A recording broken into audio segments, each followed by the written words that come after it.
me, Mario. It's me, Nono. Hello, everyone. Sorry I'm like an hour late. I was in bed. That's the only reason. I was in bed. My nose is also really stuffy. So I'll probably still be... I was... Maybe. My reading will probably be a little funny today because of my stuffy nose. But... yeah! How are you guys? How was your day so far? Or... I guess I say so far, but... flush your nose out with Salin? Salin? I have no Salin in my house. Who has Salin in their house? I don't even have a boat.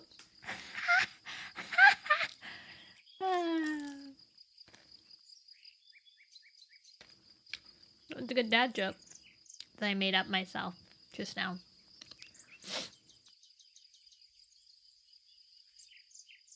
I know there's like...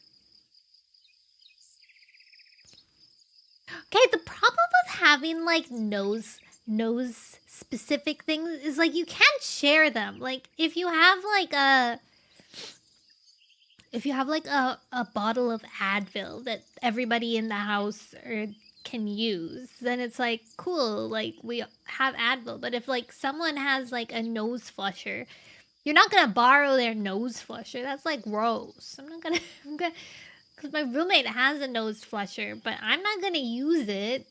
Strawberries and cream pretzels. Wow. Sounds good. I want a good old pretzel. Use their nose flusher. No! That's yucky! That's gross. Ew. Ew. Ew. Ew. Yuck. You'll only get an infection, but the point is to not... the point is to flush my nose. I don't want, like, other person's nose germs in my nose. Gross. It's like the same as, like, sharing a toothbrush. Ugh. Yuck.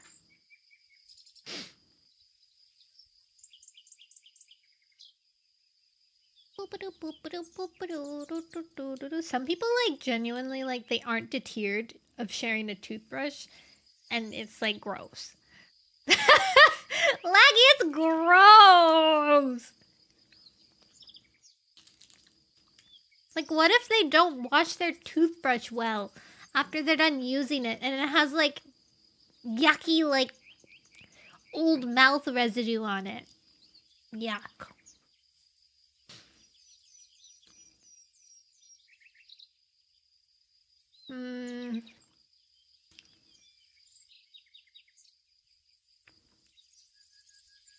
It's different though.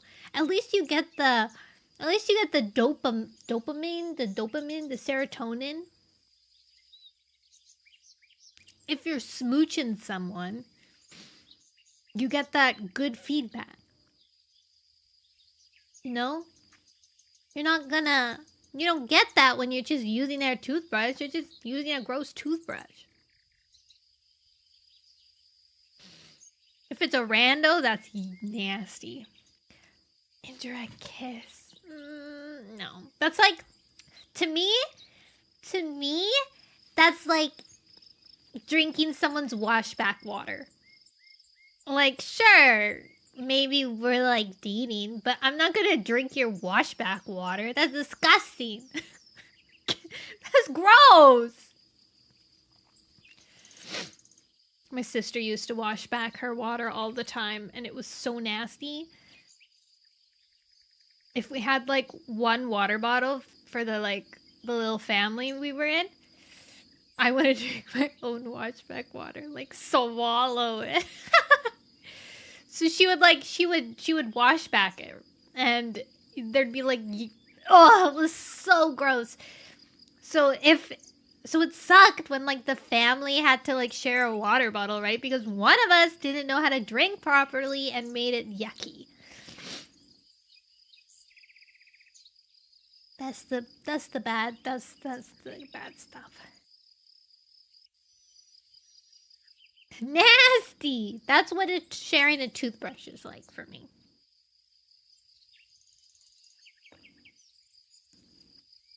Unless you can like disinfect the toothbrush before you use it, that's good. You can wash and clean it off, yeah, but I don't know. I think it needs to be disinfected.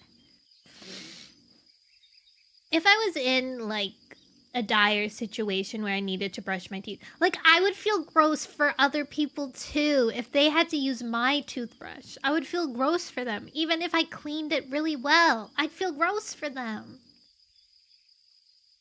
Be like, oh, are you sure you want to? And they'll be like, yeah, it's fine. And I'll be like, are you sure though? Like, this gross. Hi, Hound. Welcome in. We're talking about nasty. Nasty. It's like sharing a towel. Sharing a towel is completely different. Sharing a towel doesn't have your spit in it. Unless you're like blowing your nose in your towel and then someone else uses it. Super Animal Royale! And you're talking about sharing toothbrushes and drinking back water.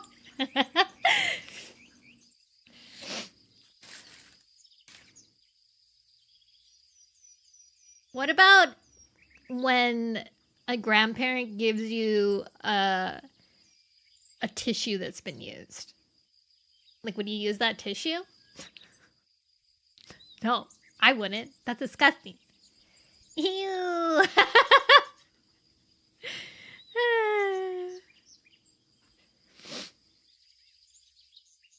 So funny. But also horrible. Wait, I don't think that my stream avatar is connected properly to my YouTube one. Ew. Or did I not do it properly? Uh-oh. Whoa.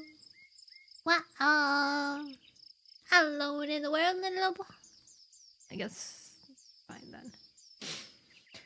Anyways, let's not talk about gross things anymore. I'm technically an hour late already, so I'll just start reading.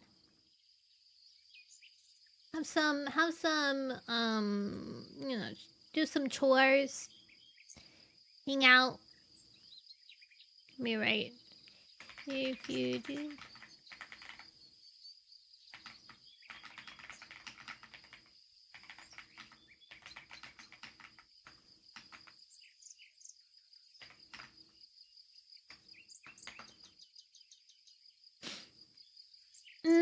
That's more acceptable. Because at least then you can disinfect the, like, stem of the toothbrush with actual, like, rubbing alcohol. If you're so inclined to. Otherwise, that's okay. Oh, I have to sneeze.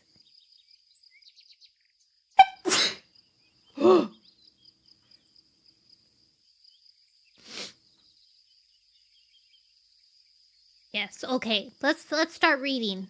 Oh, that sneeze kind of cleared my nose a little.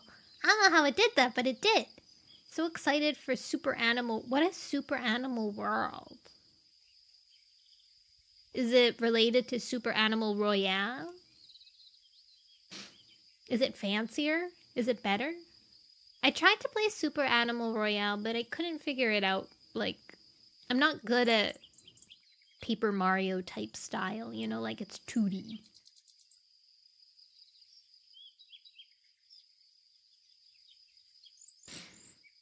Alone in the world, little dog.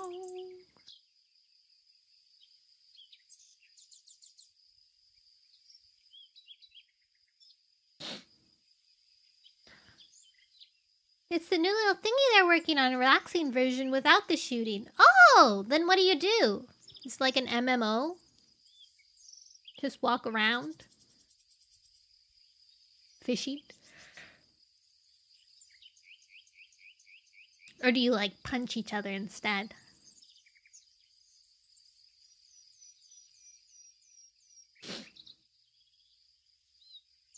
No. Do we have to play SAR instead of Outward so I can teach you? But I want to play Outward. It seems so fun and cool. I want to play it.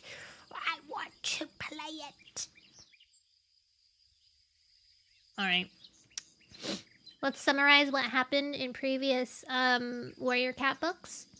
So, previously on Warrior Cat Wednesday. Hi, Anna! Anna, are you on my YouTube? Like, not YouTube short or the normal one? Because I think I might have I did! I called it the wrong thing. Okay, hold on. I have to fix this. Battle scenes are good. They are, aren't they? I have to change the title of my stream because it's wrong. Warrior Cat Tom fighting Warrior Cat Garfield. I called it the wrong. Yeah. Well, Tom is actually a character in this. Part 3. Okay. I've changed it now. So it's appropriate. It's appropriately named. Thank you for your purchase, Caddy!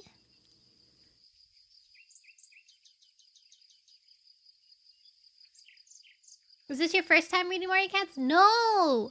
We've read Warrior Cats... Oh, well, okay. In my younger years, I read Medicine Cat Normal. No! In my younger years, I read up until the end of Power of 3.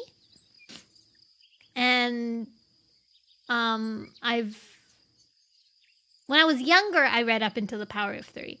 But as I'm reading on stream, we've read Into the Wild, The New Prophecy, Power of 3, Omen of the Stars, and now we're on Dawn of the Clans. So we're on the 6th one? 5th one. The 5th one. 1, 2, 3, 4, 5. We're on the 5th series, 3rd book? Yeah.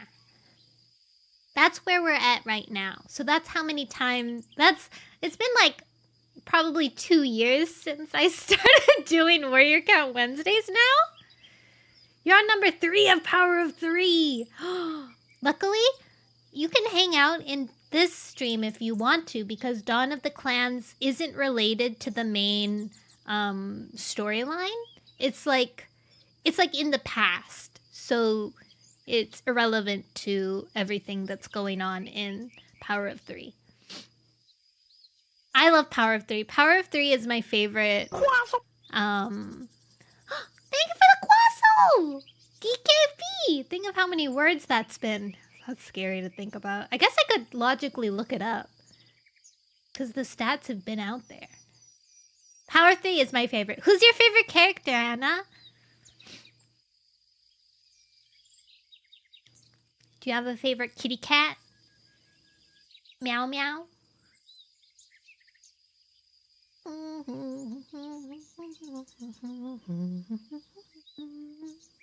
Because they do have like statistics on like all of the books. So you'd be able to, theoretically, look up how many words was in every single book. And then add them together.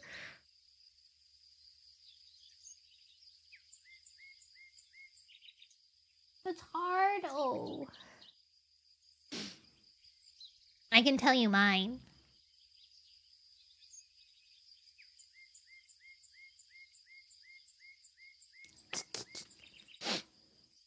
Maple Shade or Yellowfang? Ooh, interesting.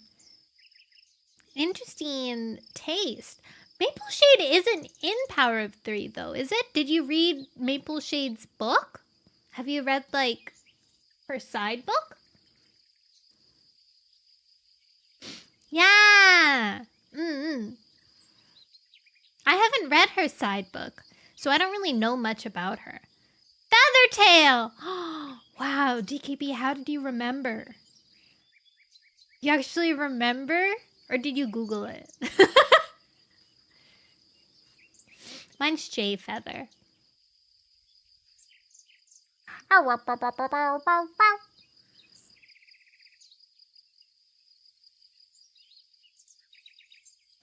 Guess I have to get meat and cookies now. Cravings are weird.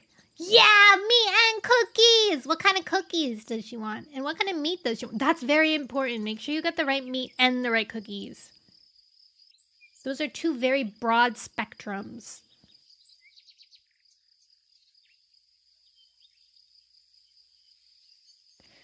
I honestly want to have like pregnancy cravings. I feel like that'd be really wild to have.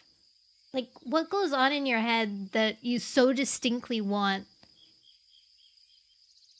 chocolate chip cookies and ground beef at the exact same time? What would that feel like? And how does it taste together? Would it be satisfying?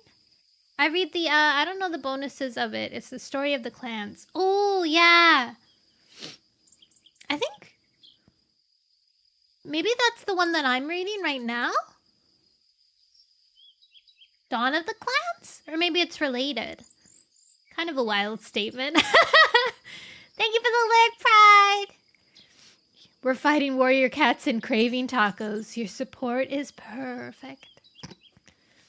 But it's like multiple books. We might be reading... Then, if you already read that, then maybe that's what I'm reading today.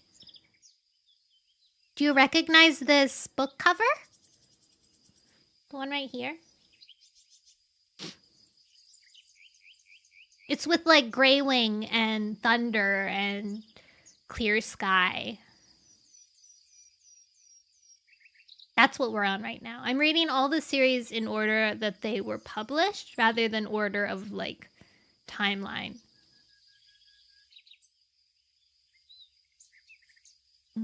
It's not that one. Oh, interesting.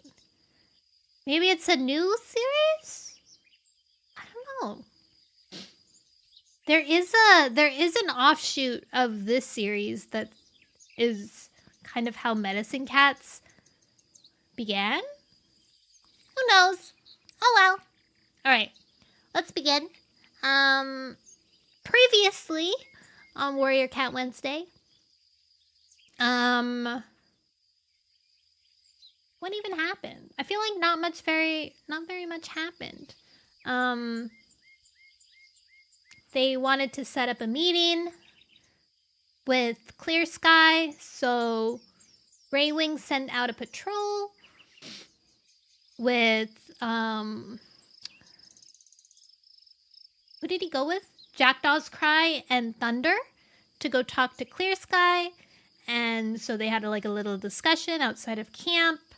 And he agreed for the meeting, but he said that he would keep Jackdaw's Cry in camp, kind of like as not a hostage, but like insurance, like to make sure that he doesn't do anything suspicious.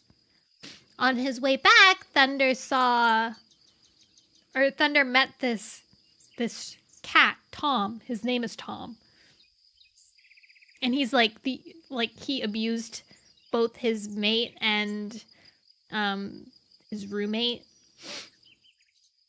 And he's obviously at first it seemed like he was just really dumb, but you can see that he's using manipulation tactics on even Thunder.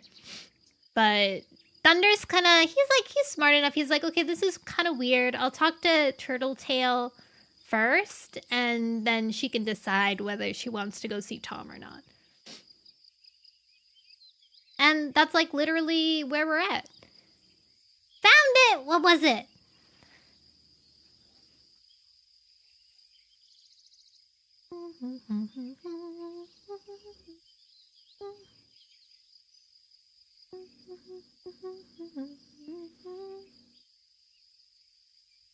What's it called, Adna? It's called...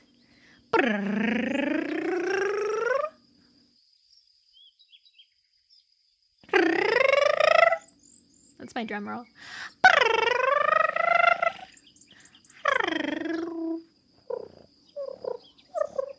Let's turn it into an owl call. Or maybe like a dove call? Pigeon call? Shadows of the Clan! Oh! Wait, that sounds really familiar. Shadows of the Clan. Oh! I haven't read this one. What is this? Oh, it's a compilation. Oh! Maple Shade, Goose Feather, and Ravenpaw. Oh, that's how you got the Maple Shade. Oh. Yeah. Okay, so this book has 3 different books in it, technically.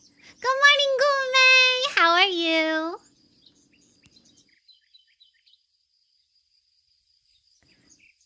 Very cool. Shadows of the Clan. That's fun. That make it easier for me to read too. Like,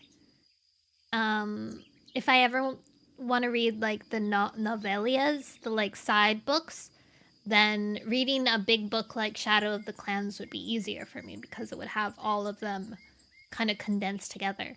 But maybe I want to read them in like lore accurate order. But maybe that is lore accurate order. Because Maple Shade was a really long time ago, and I don't know who Goosefeather is. And then Ravenpaw's like fresher. I'm okay. My allergies are still hanging on. I'm feeling like a weird like buzz of anxiety, but I don't know why. It's like hovering there. As if I've forgotten something, or I'm dreading something, but there's nothing to dread and there's nothing forgotten. It's really weird. I don't know what it's about. Either way, I can't shake the feeling.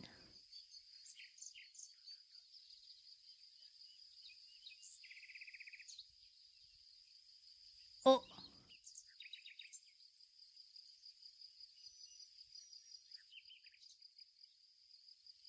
I don't know much about Maple Shade's story. I just know she's something. And her story is crazy.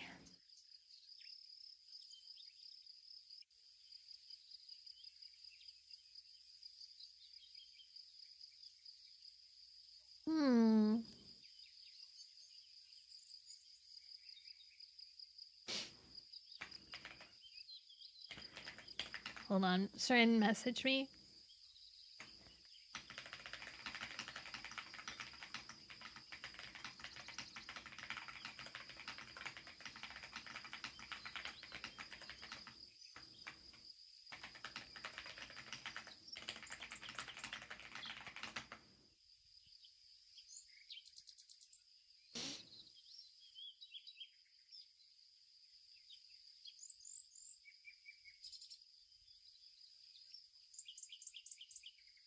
Want to do a group deep breath session? It actually kind of works.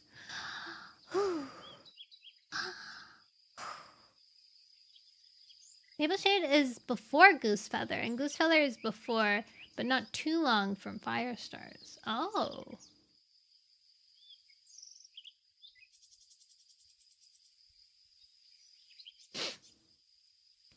Maple Shade, Goosefeather. What clan is Goosefeather from? Wind Clan? Is Maple Shade from Shadow Clan?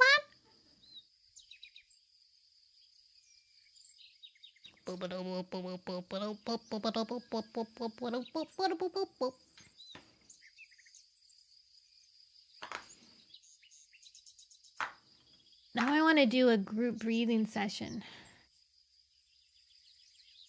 Maybe I do have to. Maybe I should get one of those like meditation apps, but not one that costs money. Thank you for your purchase. Please enjoy your mushroom fill.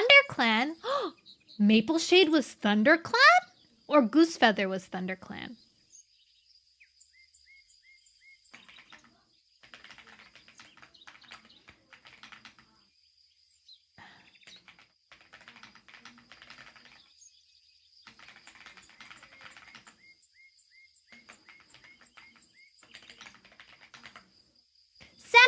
lurk! Happy lurk! This is a good stream to pack your off kind of thing. Are you going tomorrow? Both of them were ThunderClan? Dang. I honestly didn't think Mapleshade was ThunderClan. Whoa. That's wild. Very interesting.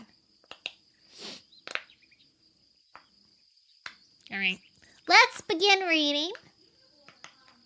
So yeah, what we just previously had in the last chapter, Thunder saw Tom and on his way home to tell Greywing that Clear Sky agreed and that Jackdaw's Cry is being held hostage. And that's what's happening. Chapter 9! As usual, because I haven't read in a while, I'll probably stumble a bit at the beginning, but hopefully I'll warm up. I won't be able to reply to chat consistently, but whenever I pause to, like, make a remark, I might read chat. Oh, some people have that redeemed for reviewers POV. Oh, that's really sweet. Like a deep breath deep breath session. Okay. Chapter 9! Greywing shook Sparrowfur from his shoulders, and the kit tumbled to the ground with a wail. You promised me a long badger ride. Sorry, Sparrowfur. Greywing was out of breath. Maybe later. But you carried Owl Eyes around the hollow twice. Turtletail padded forward and nuzzled the tortoiseshell she-kit. Once is enough for now, she murmured. Let Greywing rest. She nosed the kit gently away. Owl Eyes was play-fighting with Jagged Peak in the long grass beside the heather. Go and join those two. Owl Eyes looks like he needs help. Jagged Peak was squashing Owl Eyes beneath his belly while the gray kit flailed his paws and squealed with frustration. Sparrowfur gasped. Owl Eyes! She charged towards him. I'll save you! Jagged Peak's whiskers twitched as he spotted her. Hurry up, he teased. I'm gonna squash him flat. Where's Pebbleheart? Greywing hardly listened for an answer.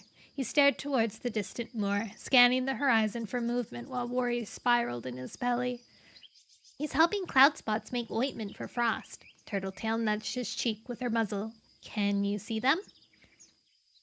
Greywing knew she was talking about Thunder and Jackdaw's Cry. They should be home by now. He remembered Jackdaw's Cry's parting words. We'll be back before the sun's burned away the mist.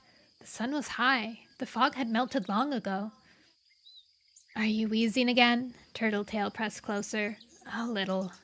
His chest was tight. He'd been trying to ignore it. Since breathing smoke from the forest fire, Greywing sometimes struggled to find breath, especially when he was anxious. He has asthma now. Turtletail touched her flank to his. They'll be fine, she promised. They're both strong, brave cats. He wanted to believe her, but knew she was just trying to soothe him. Fear edged her mew. She thought that Clear Sky had murdered her friend Bumble. Why would she believe he would spare two intruders from the moor? I should have gone with them. Greywing shivered, cold despite the scorching sunshine. He dragged his gaze from the far slopes and glanced around the camp, taking comfort from the familiar faces.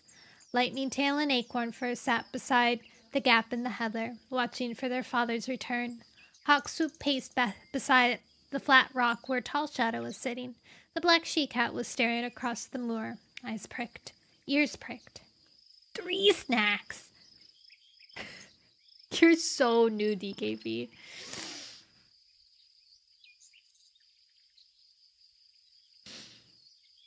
Just ignore the golden badge next to your name.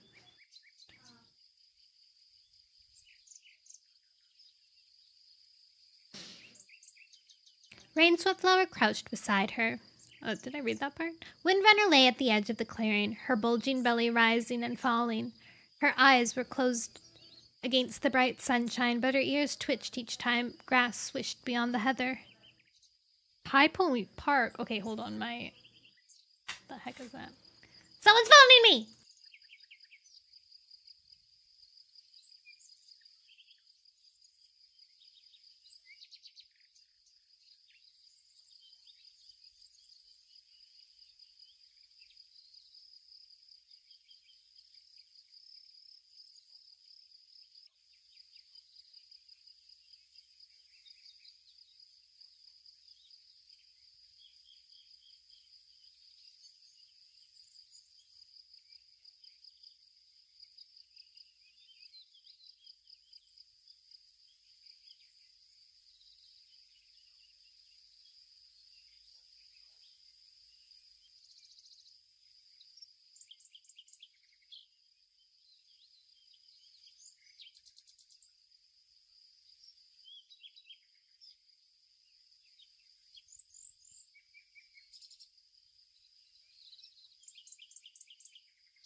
package arrive. Oh my god, the tariffs are so bad now. Absolutely insane.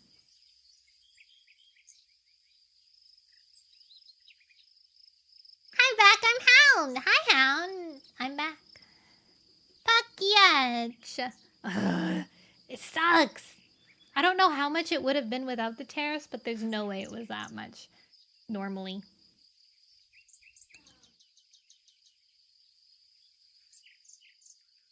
Hi, Guh7. Canada Day plans.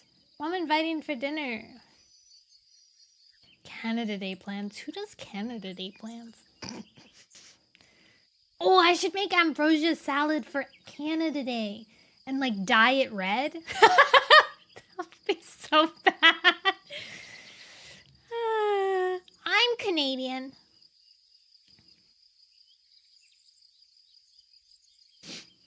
Alright, let's keep reading. Okay, guys, wait. Before I keep reading. So I looked up how to make ambrosia salad. And some of them say to use vanilla yogurt, but others of them say to use sour cream. Which one do you think I should use? Bigfoot. I've read the first series of Percy Jackson. The first bit of it. Vanilla yogurt? Being part of the parade or just watching? Oh. We don't usually have Canadian parades. The yogurt? Okay. I'll remember that. What if it's too sweet though? Maybe I should make half a batch with yogurt and half a batch with sour cream so that I'm able to tell which one's better. Which one I like more. Because ambrosia is food of the god and help the demigod. Oh, true! It's also a kind of salad. And in Sims, a drink that can bring back Sims from the dead.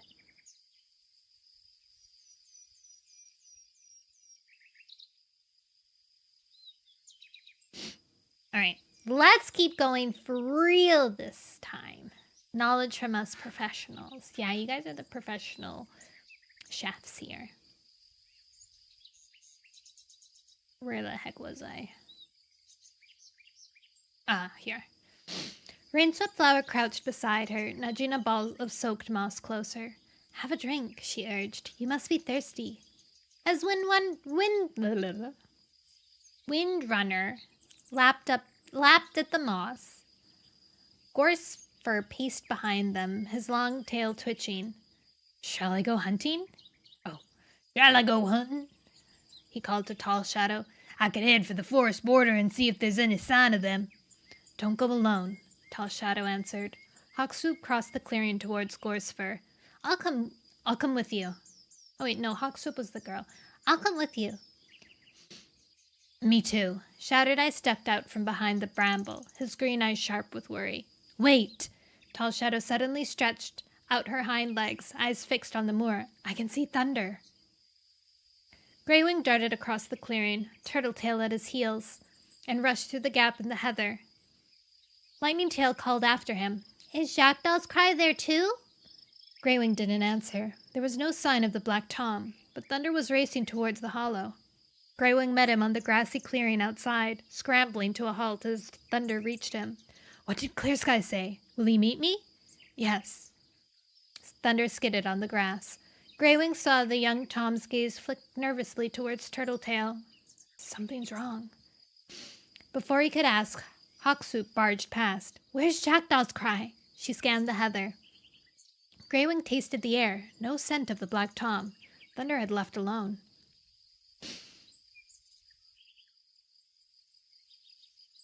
What is AOT? I don't know. I love The Last Olympian because lots of fighting and death, but it's tragic. Is Last Olympian... I don't know which one's The Last Olympian. I do like me a tragic story.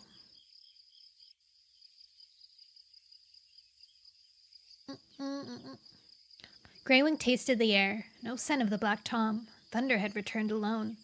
Greywing's heart quickened. That's great news. Hi, Zara. Zara. An anime. Attack on Titan! Oh, no, I have not actually watched Attack on Titan.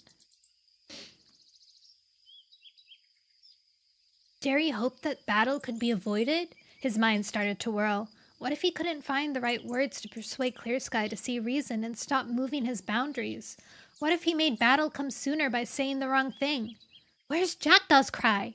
Hawksoup's mew was urgent. She paced past Thunder. Thunder dipped his head. Clear Sky asked him to stay in the forest camp until the meeting at 4 trees. What? Hawksoup's eyes widened in shock. Turtletail's fur spiked. How dare he keep one of our cats? Greywing forced his fur to stay flat, though fear sparked through it like lightning. Is he safe? He searched Thunder's gaze. Thunder swallowed. He promised that Jackdaw's cry would be fine until after the meeting.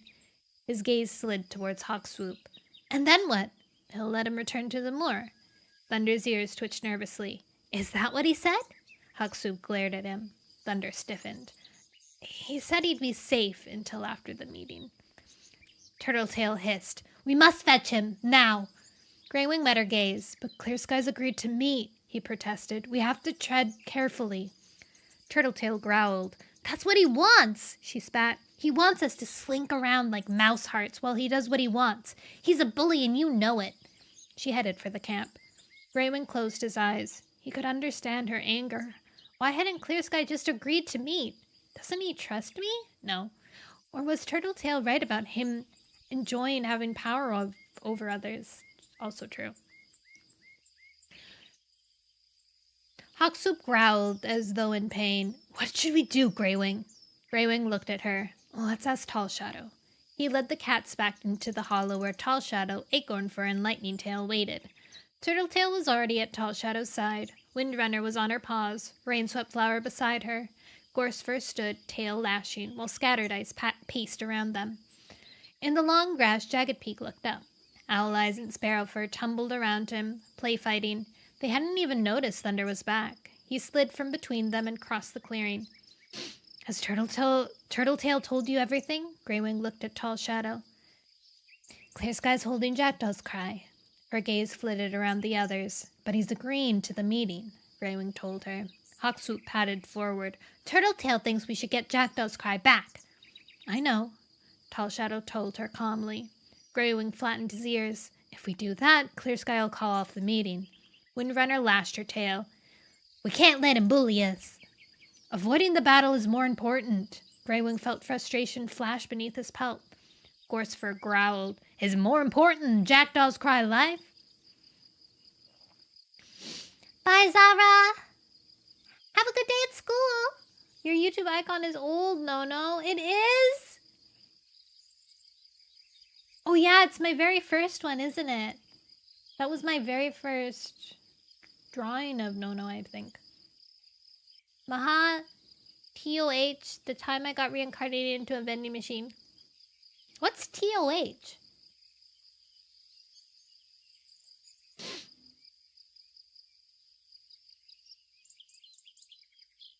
He's not in danger. Greywing turned on the gray tabby. Did every cat believe Clear Sky was a monster? Tall Shadow stepped between them and lifted her muzzle. Jackdaw's cry can take care of himself, she meowed calmly. He will stay in the forest if that's what it takes to get Clear Sky to agree to talk. We must do everything in our power to make sure we can live in peace. Acorn Fur padded forward. Falling Feathers with him. Her mew trembled, but she kept going. Jackdaw's cry isn't alone. He'll be okay. She glanced at her brother. Lightning Tail nodded. Jackdaw's cry would never forgive us if we tried to bring him home. Hawkswoop's shoulders drooped. You're right, she conceded. Relief seethed beneath Greywing's pelt. The meeting would go ahead. There would be peace. He gazed gratefully at Hawkswoop, not daring to look at Turtletail. He wasn't sure she'd be so easily convinced that they were making the right decision. Fur brushed his flank. Lightning Tail's right. Turtletail pressed against him. Jackdaw's cry would never forgive us if we sent a rescue party. He's a proud cat. Greywing blinked at her gratefully. I'll be fine. It'll be fine. You'll see, he promised. Thunder was fidgeting at the edge of the clearing, his gaze uneasy. Is there something else? Greywing looked at him. Thunder's tail quivered. I met a cat on the way back to camp. He glanced at Turtletail. He's called Tom. He came looking for Bumble. I told him she was dead and showed her his grave, but he wants to meet with Turtletail. No! Greywing stepped in front of his mate. He'd heard plenty about Tom, the kitty pet who'd made Turtletail's life miserable when she'd lived with the two legs. And the first time he'd met Bumble, the poor cat had been covered in scratches and bruises. Tom was a bully. He glanced at the long grass where Sparrowfur and Owl Eyes were trying to outpounce each other. He could hear Pebbleheart beneath the gorse, asking Cloudspot's endless questions. He didn't care that they were Tom's kits. They must never meet him. Nor should Turtletail. His fur lifted along his spine. How had she ever loved such a cruel cat? Thunder glanced at him nervously. He said he'd wait at Bumble's grave until she came. He said what? Rage surged through Greywing. How dare he make such demands? Thunder backed away. He said he'd wait for as long as it took. Greywing. Turtletail slid in front of him, her green gaze soft. It's not Thunder's fault.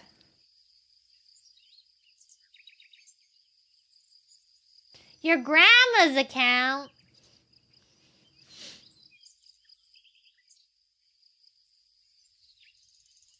Guys, try not to say your full names in chat. It's dangerous. You gotta protect yourselves. Internet safety.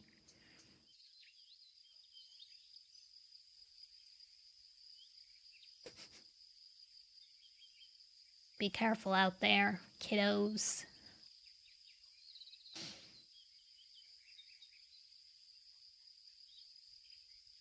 I know. Greywing let his hackles fall back.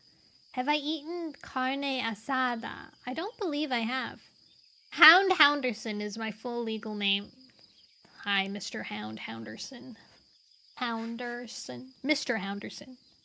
Sorry, not Hound Hounderson. What's your middle name? Hounderson? Hound Captain Hounderson?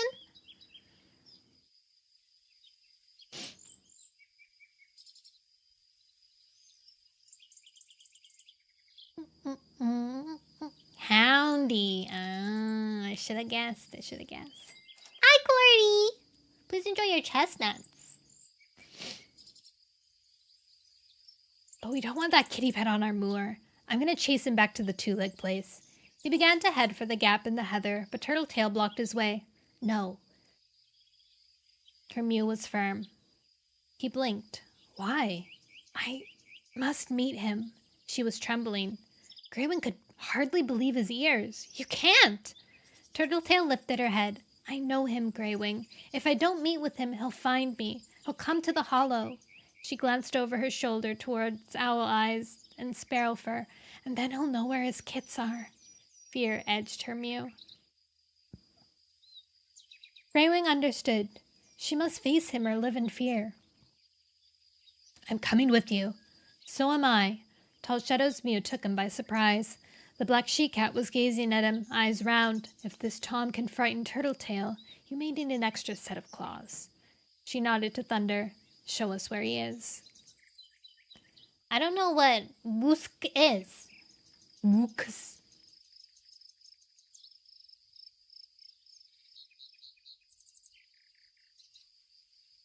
Warrior Cats Unlimited Edition on War Roblox. Oh my gosh. I have played it, but I don't play it. I haven't played it recently. I know it's so well made. Oh my gosh.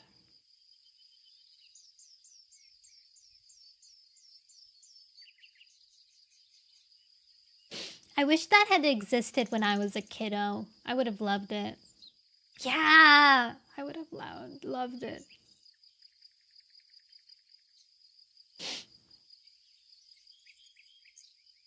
Do you play Block F Fruit? Is that a Roblox game? Greywing let Thunder lead the way through the heather. Bumble's grave was no secret, but he thought Thunder deserved to head the party.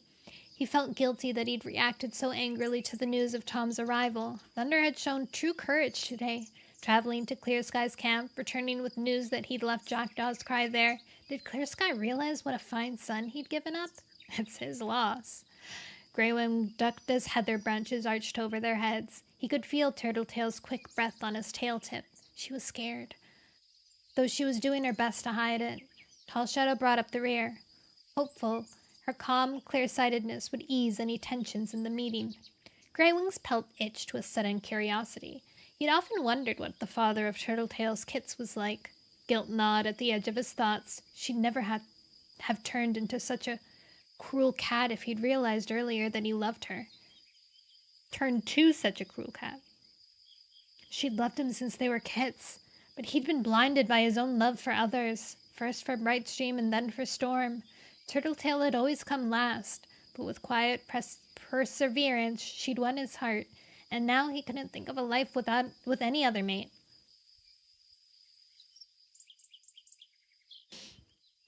As he pictured Tom waiting for her, a growl rumbled in his throat. He'd make sure the kitty pet left the moor and didn't come back. He's still waiting, Thunder called over his shoulder. I can smell him.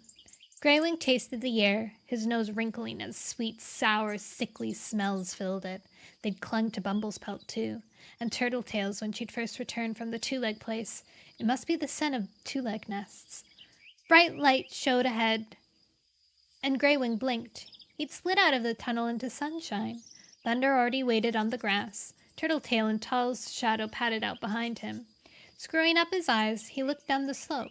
Lying at one end of Bumble's grave was a glossy Tom, his thick pelt colored like autumn leaves. He stretched in the sunlight, rolling over as Thunder padded towards him.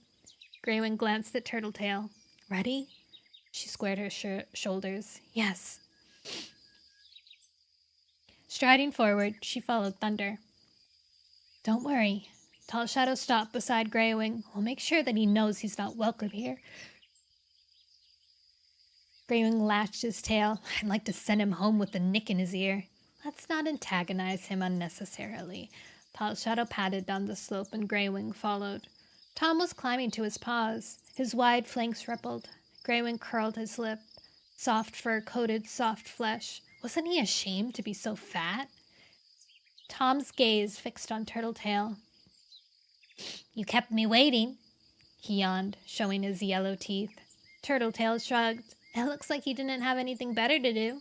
She padded to the edge of Bumble's grave and began smoothing the earth he disturbed with her paw. Tom narrowed his eyes. Why'd you bring them? He flicked his tail towards Tall Shadow and Greywing. Thunder padded forward. She travels with who she likes. Tom patted around Turtletail, letting his thick tail run along her spine. Oh, what a creep.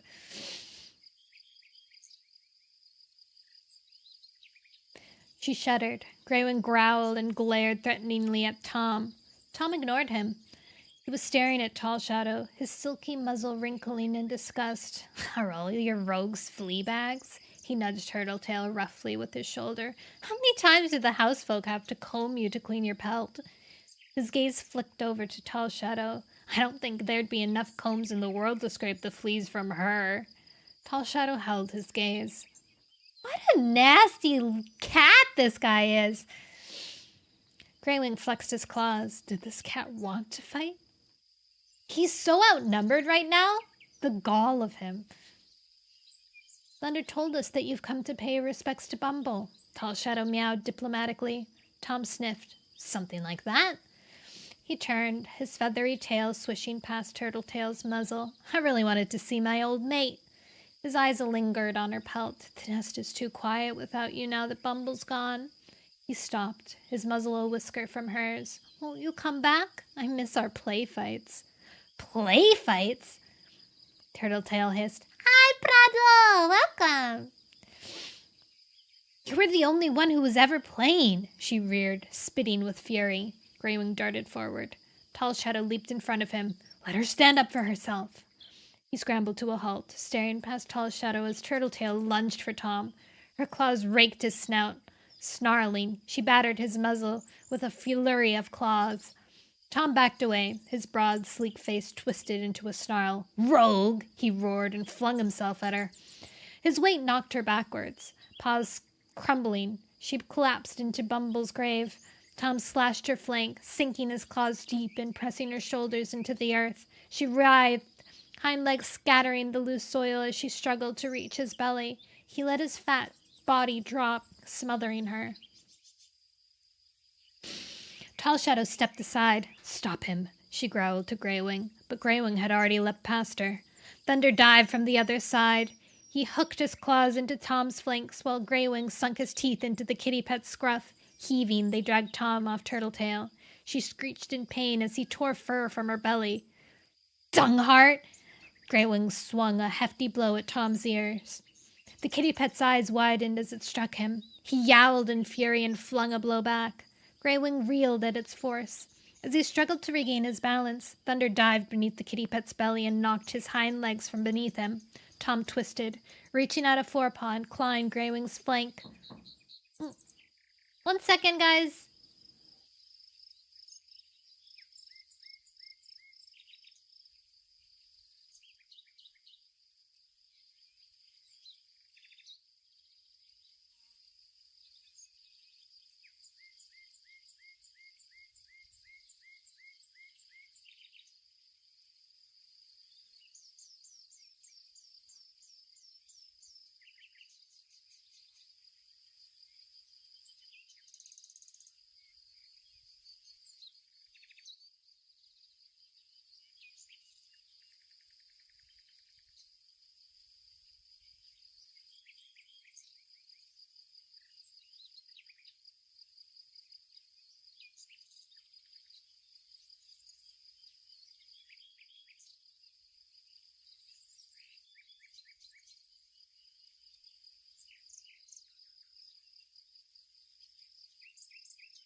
Okay, I'm back again. Sorry, today's been full of disruptions. I'm back.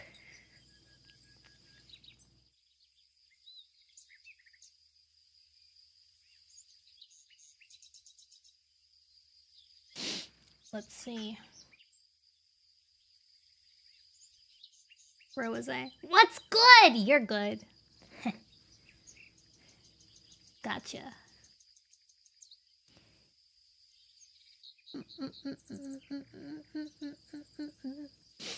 As he struggled to regain his balance, Thunder dived beneath the kitty pet's belly and knocked his hind legs from beneath him. Tom twisted, reaching a forepaw and clawing Greywing's flank. When seen in pain, Greywing kicked out with a hind leg, catching Tom beneath the chin. Turtletail struggled to her paws and dived at Tom's hind leg. Sinking her teeth, she tugged him backwards. Greywing felt a surge of triumph. "We've got you now, kitty pet." "Stop!" Tall Shadow's yowl made him freeze. Turtletail backed away. Thunder stopped mid-rear and let his paws drop to the ground. Tom collapsed on Bumble's grave. "Show some respect!" Tall Shadow stared at the churned earth. "A dead cat lies here." Tom heaved himself to his paws and backed away from the moorcats. Blood dripped from his cheek. Good. Greywing noticed a nick in the kitty pet's ear and felt a flicker of satisfaction. Tall Shadow marched between them, her face stern, then reached out and began to paw the scattered earth back onto a mound over Bumble's grave. Greywing watched Tom. He wasn't going to take his eyes off the vicious kitty pet. "Are you okay?" he murmured to Turtletail. "Yes," she panted. "Thunder?" Greywing glimpsed at the Tom's golden fur from the corner of his eye. "I'm fine." Tom's gaze flicked from one to the other, then rested on Turtletail's belly. "Thunder said that you kidded," he grunted. "So?" Turtletail's answer was guarded. Greywing padded closer to her. Why was Tom interested in his kits now? Turtletail had told him that one of the reasons she'd left Two-Leg Place was because her two legs would take her kits from her and give them to another two-leg to raise. Is that why he wanted them? To give them away? Tom narrowed his eyes.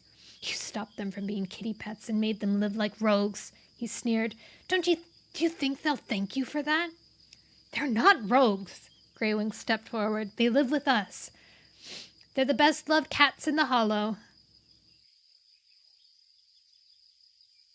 Interest sparked in Tom's gaze. "The Hollow?" Greywing winced, realized what he'd done. He clamped his jaw shut before he gave anything else away. Now the kitty pet knew they lived in one of the hollows that dented the moor. It wouldn't take long for him to find them. Turtletail moved closer. "They're scrawny little things," she sniffed. "They must have been born with your kitty pet's softness. I doubt they'll make it through the next cold season." Greywing's heart twisted at the thought, but he knew she was lying. If Tom thought the kits weren't worth having, he might go away and leave them alone. "I should have drowned them instead of wasting my milk on them." Thunder's eyes widened. "You don't mean—" Tall Shadow cut him off. "Turtletail's right." She turned from the grave, eyeing Thunder sternly. "They're sickly and good for nothing." Tom narrowed his eyes. "Still," he mewed smoothly, "I'd like to meet my own kits." "Never!" Turtletail hissed. Horror sparked in her eyes as she realized that she'd given away how fiercely she loved her kits. Tom's face lit up. Surely they'd like to meet their father. He sounded pleased with himself. Pain gripped Greywing's chest as it tightened. He struggled to draw in a breath. Turtletail showed her teeth. "They will never meet you." Tom shrugged and, flicking his tail, scuffed his way across Bumble's grave. "Oh my God, rude!" "Shame it was Bumble who died and not you," he called over his shoulder. Greywing stared after him. How could a cat be so cruel? "Come on." Tall Shadow was the one to break the silence as Tom slid into the heather. "Let's go back to camp." Turtletail was wide-eyed. "You mustn't ever find my kits," she whispered. "He won't." Greywing pressed against her, stiffening as his chest tightened harder. He tried to draw in a breath, but it was too hard. He stumbled. Panic! "Greywing!" Turtletail pushed her shoulder under him, holding him up as his paws gave way. "Thunder, help me!" Thunder was already at his side. Greywing fought for breath as they held him between them. "Be calm." Tall Shadow sniffed his breath. "You're okay, Greywing. It's just the old smoke sickness. Cloud Spots will have some herbs for you when you get back to camp." Greywing watched her mouth moving, hardly hearing. "Walk." Turtletail's stern mew sounded in his ear. Gasping, he dragged a paw forward, forcing another in front. Suspended between Thunder and Turtletail, he began the long walk back to camp. "That's right." Turtletail's mew sounded through the darkness, pressing at the corners of his vision. "We're nearly there." "Hi, Under!" Gulping tiny breaths, he pushed himself on. "I'll make it. Someone has to defend the kits." Who else can reason with Clear Sky? His mind whirled. He dragged in breath after breath until suddenly he felt soft moss between his paws. It was his nest. "Cloud Spots is fetching Coltsfoot." Turtletail's breath bathed his muzzle. "What's wrong with Greywing? Is he dying?" Kit mews sounded around him. "He's gonna be fine." Cloud Spot's calm mew sounded above him. "Eat these leaves, Greywing." Greywing smelled the tang of herbs beneath his muzzle and leaned down, lapping blindly until he felt them touch his tongue. He swallowed them, faintly aware of their bitterness. Paws kneaded his back, easing the tightness that squeezed his chest like a snake. He'll probably sleep. Cloudspot's mew sounded as his thoughts swirled and darkness reached for him. He'll be better when he wakes.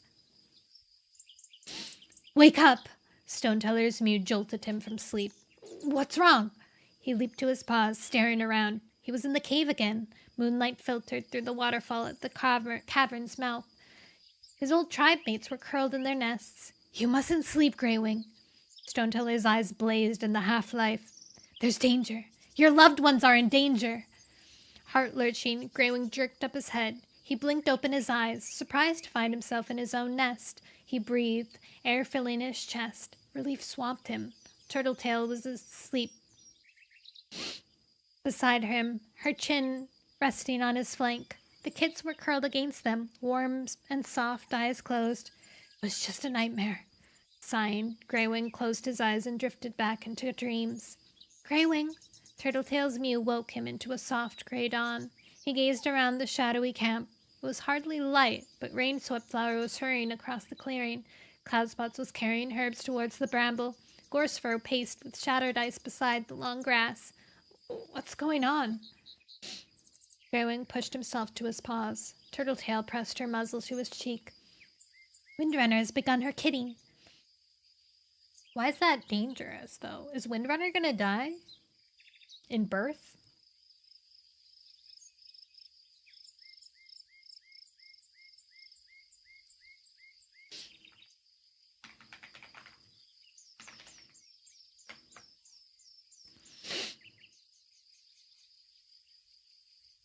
Chapter 10. Wait, let me have a drink.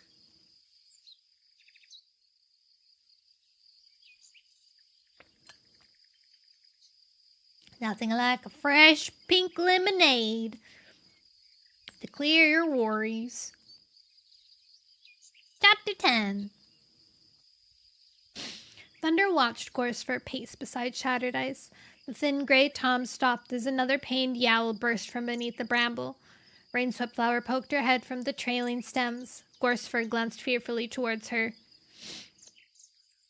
Uh-oh. The kitten started too soon. Thunder's belly tightened. Too soon? Were the rogues and her kits gonna die? He looked towards the bramble, bright with yellow flowers. Any news? Turtletail called from her nest. Owl Eyes, Pebbleheart, and Sparrowfur blinked sleepily beside her. Greywing was hauling himself to his paws. Thunder headed towards her. Cloudspots is with her. Dapplepelt went to fetch herbs. He stiffened as another yowl sounded from the bramble. Rain-Swept-Flower says that kits are coming too soon. Turtletail frowned. By the looks of her belly, she wasn't due for another moon. Oh, dang. She hopped from the nest. Thunder glanced anxiously at Greywing as he remembered helping him back to camp. The gray tom looked wary, his golden eyes dull, and Thunder could still hear him wheezing with every breath. How are you? He leaned closer. Better, Greywing rasped. He's gonna rest. Turtletail meowed briskly. Sparrowfur was there, looking at her mother with eager eyes. We'll look after him. Thank you, dear. Turtletail told her fondly. Let him be. She nudged Sparrowfur from the nest, scooping Pebbleheart after her before swinging Owl Eyes by his scruff. Best thing for you three to do is to play over there in the long grass. I want to check on Windrunner. She leaned close to Sparrowfur. Come and check on Greywing every now and then, she whispered. But don't wake him if he's sleeping, and if he's wheezing, gets worse. Come and find me, okay? Sparrowfur nodded earnestly, before turning and nudging her brothers away. You heard her, she told them. I should be the one to check him, Pebbleheart complained as they scampered away. I know more about herbs than you do. Turtletail called after them. You can take turns. She faced Greywing. You will rest, won't you? Greywing nodded. He looked as though he could do little else. Can you sit with him for a while? Turtletail begged Thunder. I don't like leaving him. Windrunner wailed again. Turtletail bounded away. I must see how she's doing, she called over her shoulder. Thunder shook out his fur. The rising sun was beginning to burn away the gray mist swathing the hollow, but there was still an early morning chill. Lie down, he told Greywing. You look exhausted. Greywing didn't argue, curling into the heather with a sigh. Thunder's pelt prickled. It wasn't like Greywing to give in so easily. He must be really ill. Can I get you anything? He asked. Are you hungry? Do you need prey? Greywing didn't answer, his gaze following Turtletail as she disappeared behind the screen of yellow flowers. This is no time for kids to be born. Thunder shivered at the darkness in his tone. New life brings hope and joy, he argued. You said it yourself. That was before, Greywing answered grimly. Before what? Thunder searched his gaze, but the Grey's Tom's eyes were drooping. There's danger. Greywing's mew was barely a whisper as he rested his nose on his paws and closed his eyes. But you will lead us through it, Thunder. I know you will. His mew died away. Thunder leaned closer, relieved to hear Greywing's steady breath. He'd just fallen asleep. Get better, he whispered. We need you. He turned, Greywing's words echoing in his ears. There's danger. But you will lead us through it. What did he mean? Was he talking about the threat from Clear Sky? How will I lead us through it? Surely it was Greywing who was going to prevent the battle by meeting Clear Sky. Another yowl sounded from beneath the bramble, louder than before. Turtletail burst from drooping branches. Thunder! She raced towards him. Fetch a stick! A stick? Thunder blinked at her. What for? Yowl! Just fetch one. It's for Windrunner, Turtletail ordered. A sturdy one that won't snap or crumble. She nosed him towards the gap in the heather. Hurry! I'll get someone else to sit with Greywing. Thunder charged from the camp, his paws sliding on the wet grass outside. Thank you for the follow! Alco? Jinx? Alky Jinx? Maybe just Jinx?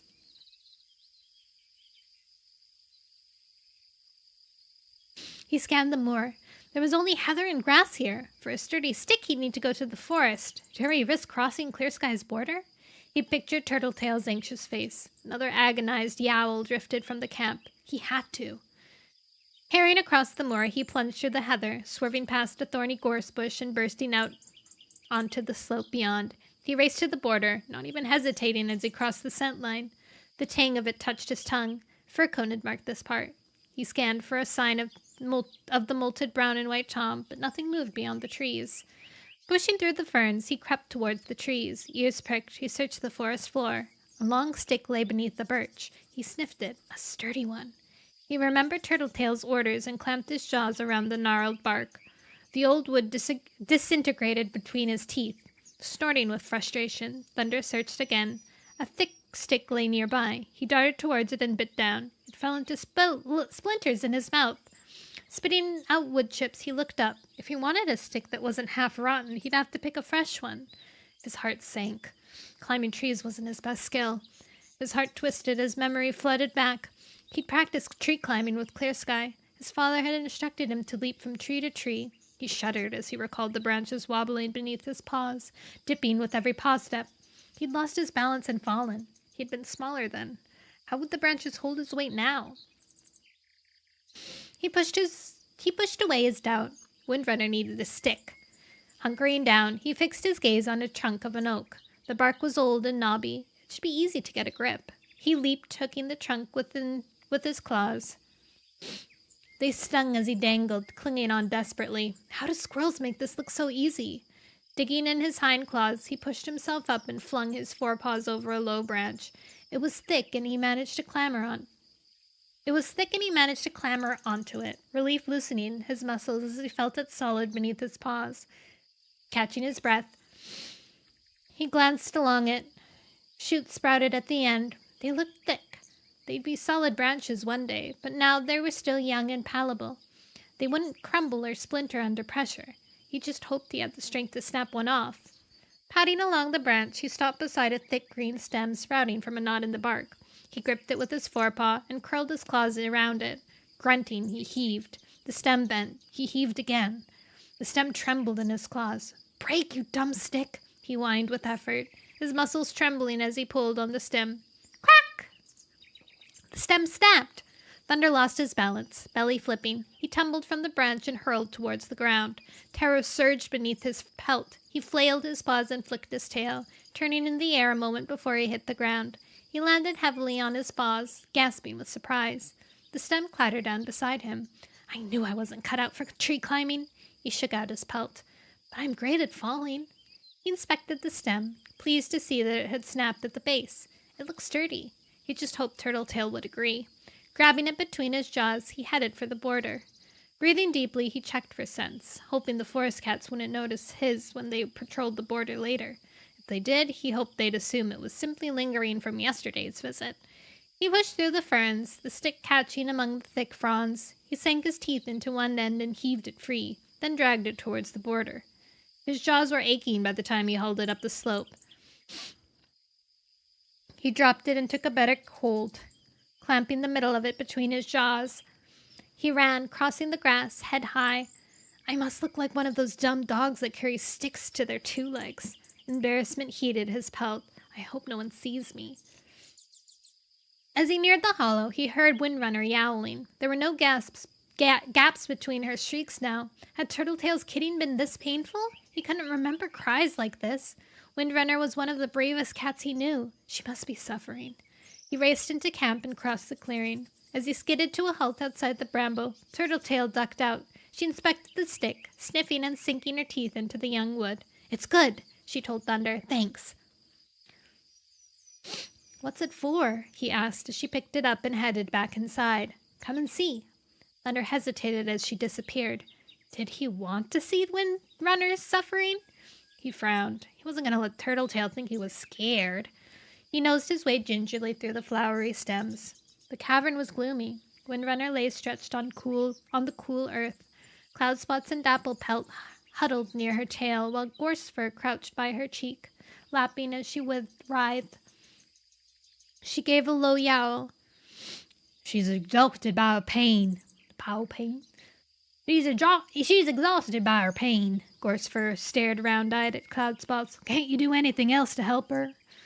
Turtletail held Thunder's stick across the earth and laid the thick end beside Windrunner's head.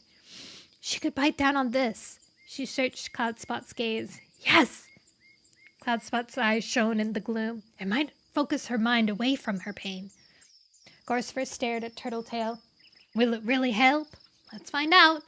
Turtletail crouched beside Windrunner and nudged her muzzle towards the stick. Windrunner blinked at it hazily, confusion showing through her pain. Bite on it, Gorsefur whispered in her ear. Thunder leaned closer, holding his breath as Windrunner reached out and grabbed the stick between her jaws. As her body shuddered, convulsing, she bit down. Thunder tensed. Please don't let it splinter. The stick creaked, but it didn't split. Good, Cloudspots nodded to Turtletail. It's helping her bear down. Windrunner shuddered again, biting down hard on the stick. The first kit! Cloudspot's mew was tense. Turtletail raced to see as the white she-cat sniffed at the tiny wet bundle. Thunder leaned forward, fear rising in his throat. Is it okay? Gorsefur lapped Windrunner's head. You're doing well.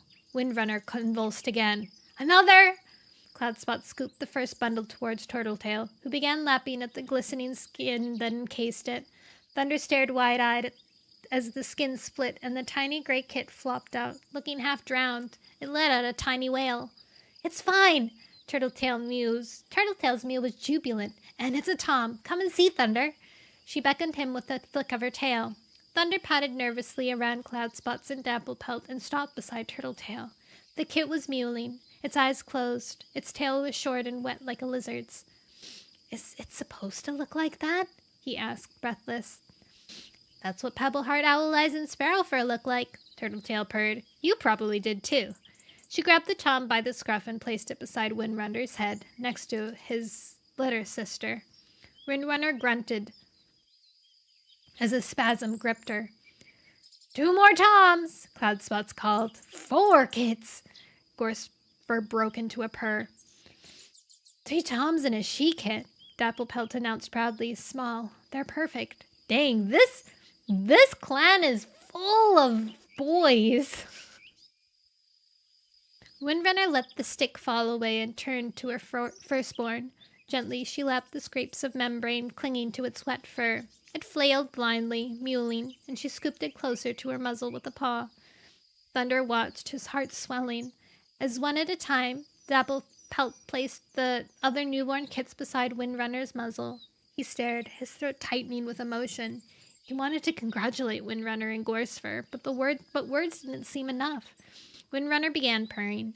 As though she could no longer feel the pain, Gorsefur leapt at her head even more fiercely. "That's all," Cloudspots announced. Turtletail's whiskers twitched with amusement. "That's plenty."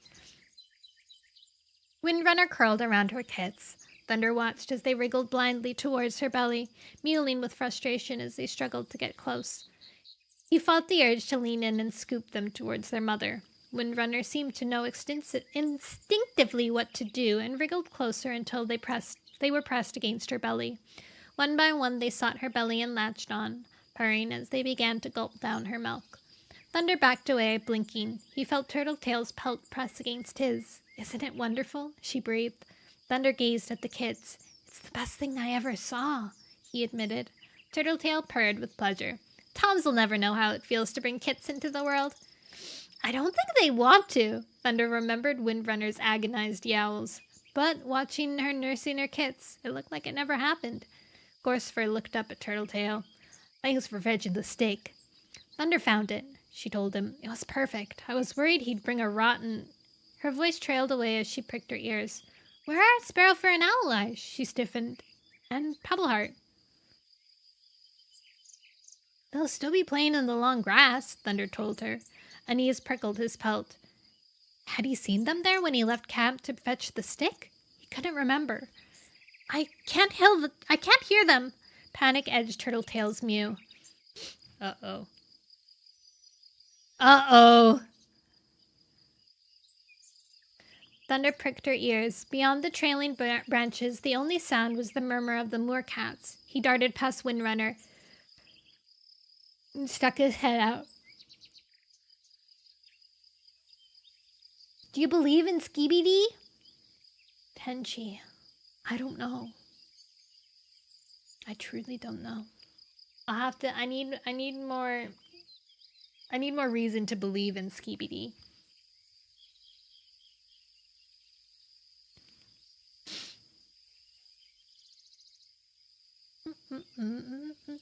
The long grass was quiet. No stems trembled. He pushed his way forward. Turtletail barged past him. "Where are they?" She raced to the long grass and began sniffing it desperately. "Sparrowfur?" She lifted her muzzle and crossed the camp. "Pebbleheart! Owleyes!"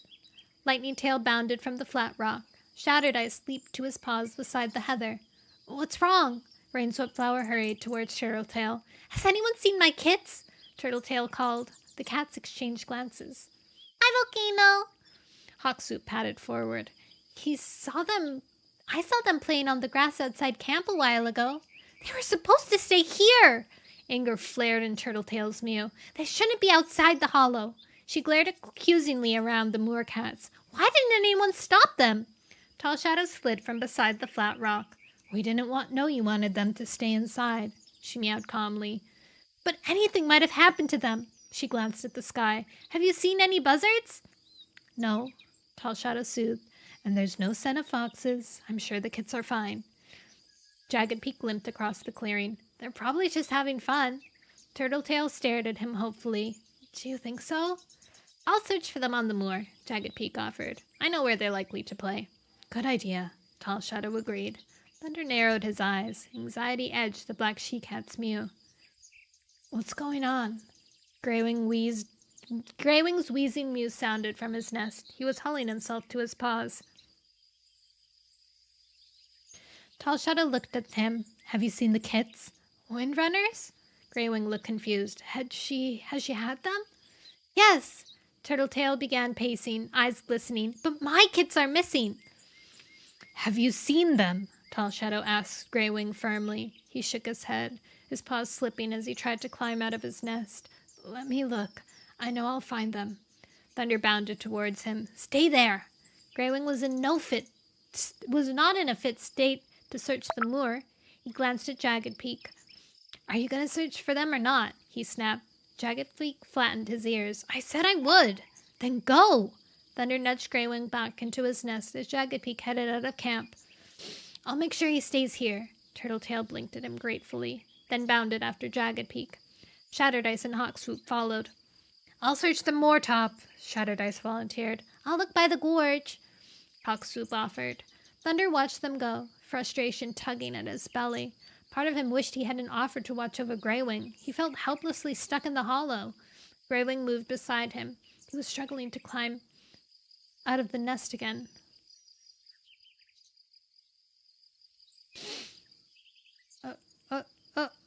Shh, just rest. As he nosed Greywing back into the moss, Tall Shadow padded closer.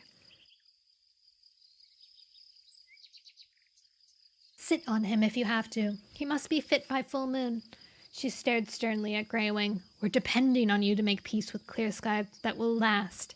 She glanced towards the bramble, where the sound of mewling was muffled by the thick shield of flowers. We need it now more than ever.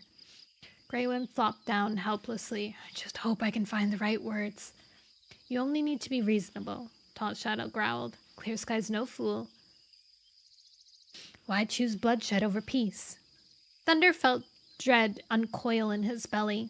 He'd seen the vicious rogues Clear Sky had recruited.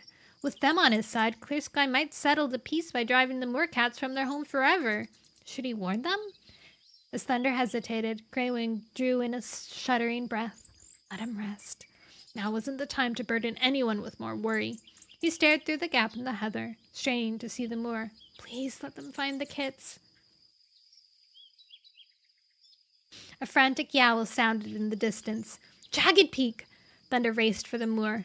He glanced over his shoulder and saw Tall Shadow pressing Greywing back into his nest. She signaled to Lightning Tail with a nod. Go with Thunder. I'll watch Greywing. Thunder heard Lightning Tail's paws thrum against the clearing behind him. He leaped through the gap in the heather and tore over the grass. Plunging through a swath of heather, he zigzagged along a rabbit trail until he burst into a smooth grass on the other side. Bumble's grave was ahead. He leaped over it, skidding as he landed. Lightning Tail exploded from the heather behind. Thunder! Jagged Peak's yowl sounded beyond a wall of gorse. Thunder nosed his way along the bush, ignoring the thorns scraping his spine. What's happened? His heart was in his throat as he squeezed out the other side, Lightning Tail bursting out at his side, and Jagged Peak limping towards him. His eyes were sparking with fear. The kitty pet took them. What kitty pet? Lightning Tail frowned. Thunder ignored him. Where's Turtletail? She's gone after the kitty pet, Jagged Peak puffed. She told me to come back. She said I couldn't keep up. Anguish twisted his mouth. How do you know it was the kitty pet? Thunder demanded. The scents. Jagged Peak struggled to get his breath. We tracked the kit's trail and it met another. The heather was drenched with Tom's scent. Turtletail recognized it at once. Tom! Shock pulsed through Thunder. Turtletail had been right to look so afraid yesterday. She's gone after them? How could she stand up to Tom alone? The kits might give her the courage to fight harder, but they'd also make her vulnerable. And what if he turned his nasty temper on them? Thunder's mind reeling. Lightning Tail. He turned towards the Black Tom. Come with me. He jerked his head towards camp. Jagged Peak, Tall Shadow, and Greywing what's happened. Don't let Greywing follow us. He's too ill. Tell him I won't return without Turtletail and the kits. He hurled forward, headed for the river. What was Tom planning to do with them? Hurry! He heard Lightning Tail's paws pounding behind him. They had to catch up with Tom before Turtletail did. Who knew what he'd do to her if she tried to stop him? Bum bum bum. What? We switched to Clear Sky's POV in the middle of this?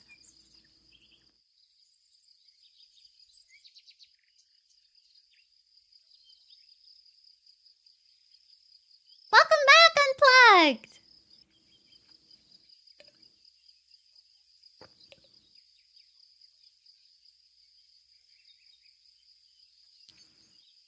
It's windy outside right now. Welcome back. Welcome back. It's time to dance. Welcome back. The largest breed of cat is the ragdoll, with males weighing in at 15 to 20 libs. I thought it was... Wait, I thought it was something else. I didn't think it was ragdolls. I thought it was like...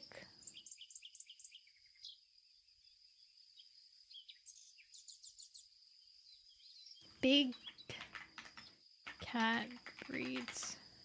The Maine Coon. I feel like this cat must be lying. The Maine Coon is the biggest.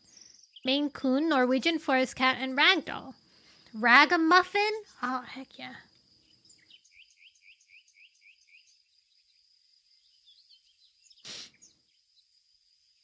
Of course, it was in Australia. Oh. I feel like I am forgetting something, but I can't remember. So it's okay for now. Alright, let's keep reading. I want to find out what happens to... Guys, I have so much getting ready for my future debut. I have new emotes in the work, and I got a preview of them today, and they're so funny. I think I got it pretty good. Am I an artist or something? I am not an artist, alas. I can kind of draw. I can rig. You see how I'm moving? I can make myself move. You die happy, man, if you died boxing a kangaroo. He would kill you instantly. Because you're really good at drawing my attack. Wow.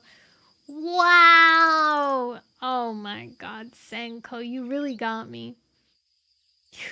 You really actually got me. What the heck?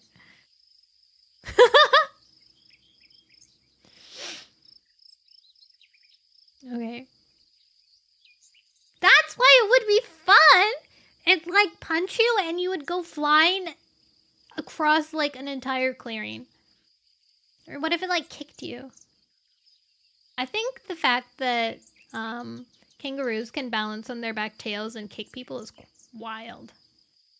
Wild! Alright, let's keep going. I want to find out what happens to Turtletail. But we switched to Clear Sky's POV, so we have to read through this chapter before we get to the good stuff. Chapter 11. The Dropkick of Death. Wait. Clear Sky nudged Snake to a halt. His nose twitched as unfamiliar cat scent touched it. The forest here was rigid, dips opening between the ancient trees that marked the borderline.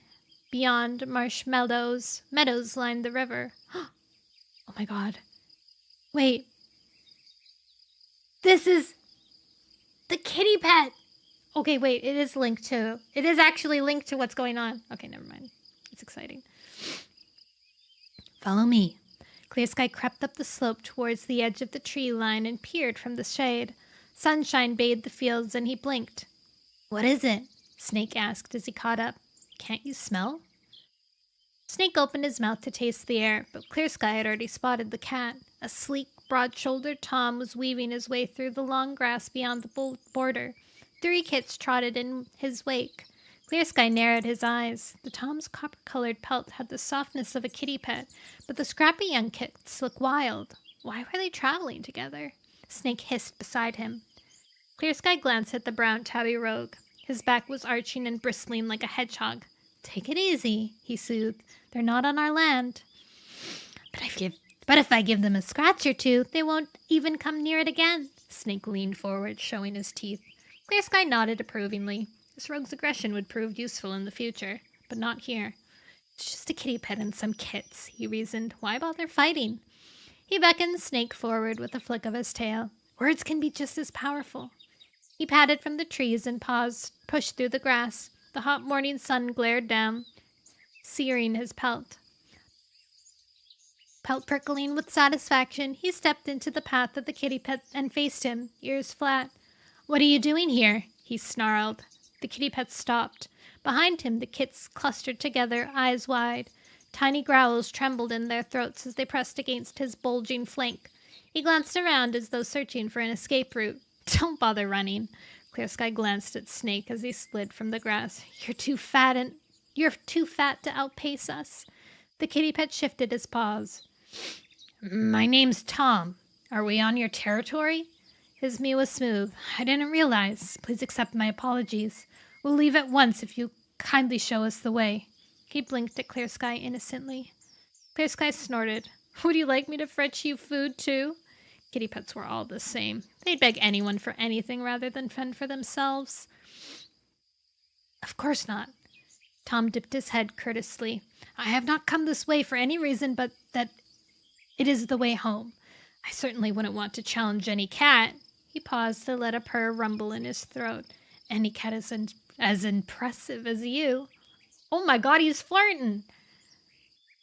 Clear Sky's whiskers quivered. He was enjoying watching this kitty pet ingratiate himself, and it secretly pleased him to be called impressive. But Snake and this trespasser mustn't know. He curled his lip. Hurry home, kitty pet. This is my forest. He nodded towards the trees. I don't like cats in it, and I don't like cats near it. Ask anyone. My name's Clear Sky. Thanks for your purchase. Please enjoy your bread.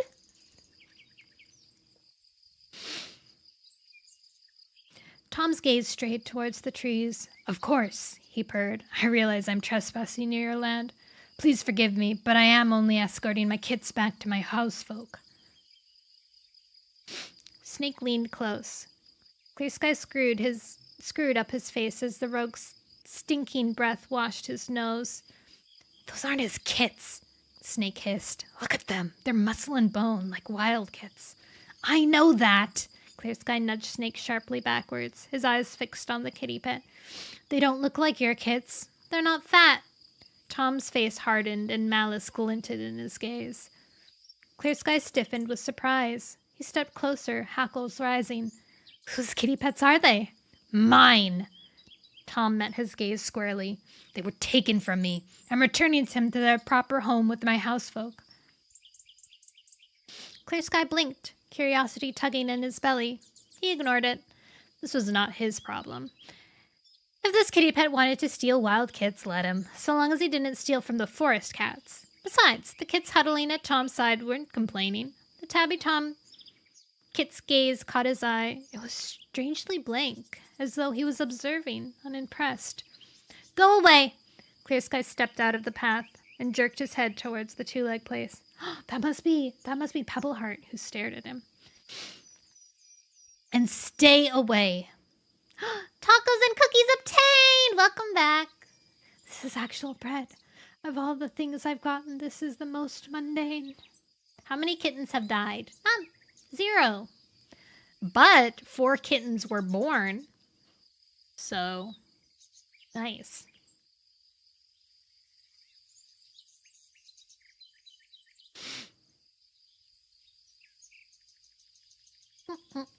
Go away. Clear Sky stepped out of the path and jerked his head towards two-leg place. And stay away. The kid scurried past him, the gray Tom and Tortoiseshell watching him with wide, frightening eyes, while the tabby tipped his head inquisitively. We won't be back, I promise. Tom shooed them onward, glancing at Clear Sky. Thanks for being so understanding. Clear Sky puffed his chest. You see? He growled to Snake. That's how you patrol territory. No bloodshed, but he understood who's in charge around here. And he'll tell his kitty pet friends. He bounded towards the forest, relishing the cool shade of the trees as he slid beneath them. Let's head to camp. The other patrols should be back. I want to do some battle training before the end of the day. Snake hurried after him. So you think there will be a battle? He sounded eager. Sounds like my brother's preparing for one. Clear Sky lashed his tail. Why did he have to fight to keep what he has? Couldn't Greywing respect his boundaries? He pushed harder against the cracked earth of the forest floor. There hadn't been rain in days. The moorcats must be scorched beneath this relentless sun. Was that why they resented him taking the forest? Clear Sky! Birch's happy mew welcomed him as he raced back past the brambles into camp. Alder scrambled from beneath the yew. You're back! The kid's eyes shone happily. Why do they like him? Clear Sky felt warmth flood beneath his pelt. It lasted a moment before regret prickled in his place. Would Thunder have run to him like this if he'd raised him? He pushed the thought away. It was too late. Thunder was Greywing's cat now. Good night, Unplugged! Sweet dreams! We want life. We want death. Does that reduce the death counter then? No, it doesn't. They still died either way.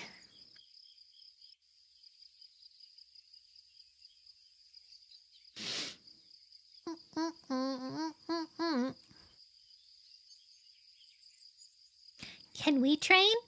Alder and Birch skipped around him while Snake padded to the prey pile and began to shift through the morning's catch. You can watch, Clear Sky told them. The big cats are training today. I need you to stay out of the way, but learn as much as you can. A body thumped the ground beside him.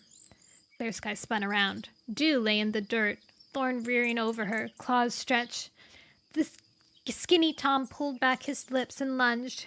Dew rolled out of the way, her gray pelt a blur, and leapt to her paws. She faced Thorn. A purr burst from her. You thought you'd got me. Thorn lashed his tail. His eyes sparked good-humoredly. One of these days your speed'll fail you. Clear Sky padded between them. Not if we train. He scanned the clearing. Nettle was back from border patrol with Petal and Leaf. They lay, chewing prey in the shade of the oak. Falling Feather paced beside Quickwater, while she quietly groomed herself. Faircone rested beside the bramble, his chin on his paws, half-opened, eyes fixed on Jackdaw's cry.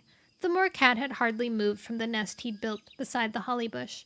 Falling Feather had kept her distance, but Clear Sky noticed how often her gaze strayed towards her litter mate. Don't forget the border that separates you now. Clear Sky shot her a look, and she hesitated a moment before pacing again. He lifted his muzzle. Thank you, Gizmo! He lifted his muzzle. It's time we train for battle. At his calls, the forest cats scrambled to their paws. Clear Sky traced a wide circle in the clearing with his claw and stood at the center. In this space, we fight with claws. Quickwater blinked. Why harm each other?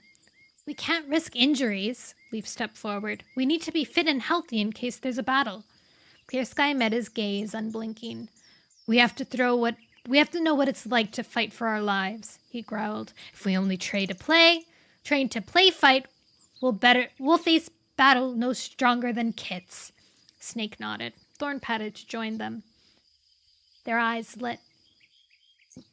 I'll fight first, Snake hissed. Clear Sky looked around his cats, his gaze stopping on Falling Feather. You can be his opponent. He beckoned her into the ring. No! Jackdaw's cry jumped up, his eyes sparkling with fear. Clear Sky glared at him. It's okay. Falling Feather nodded to her brother. I'll face him. She strode into the ring as Snake took his place opposite of her. What are we practicing? She asked Clear Sky, not taking her gaze from Snake. Lie down. Clear Sky told her. She jerked her muzzle around. Why? She's questioning me. He'd crushed the ignorance out of her. She had to be loyal. Her campmates were relying on her. They must be able to trust her.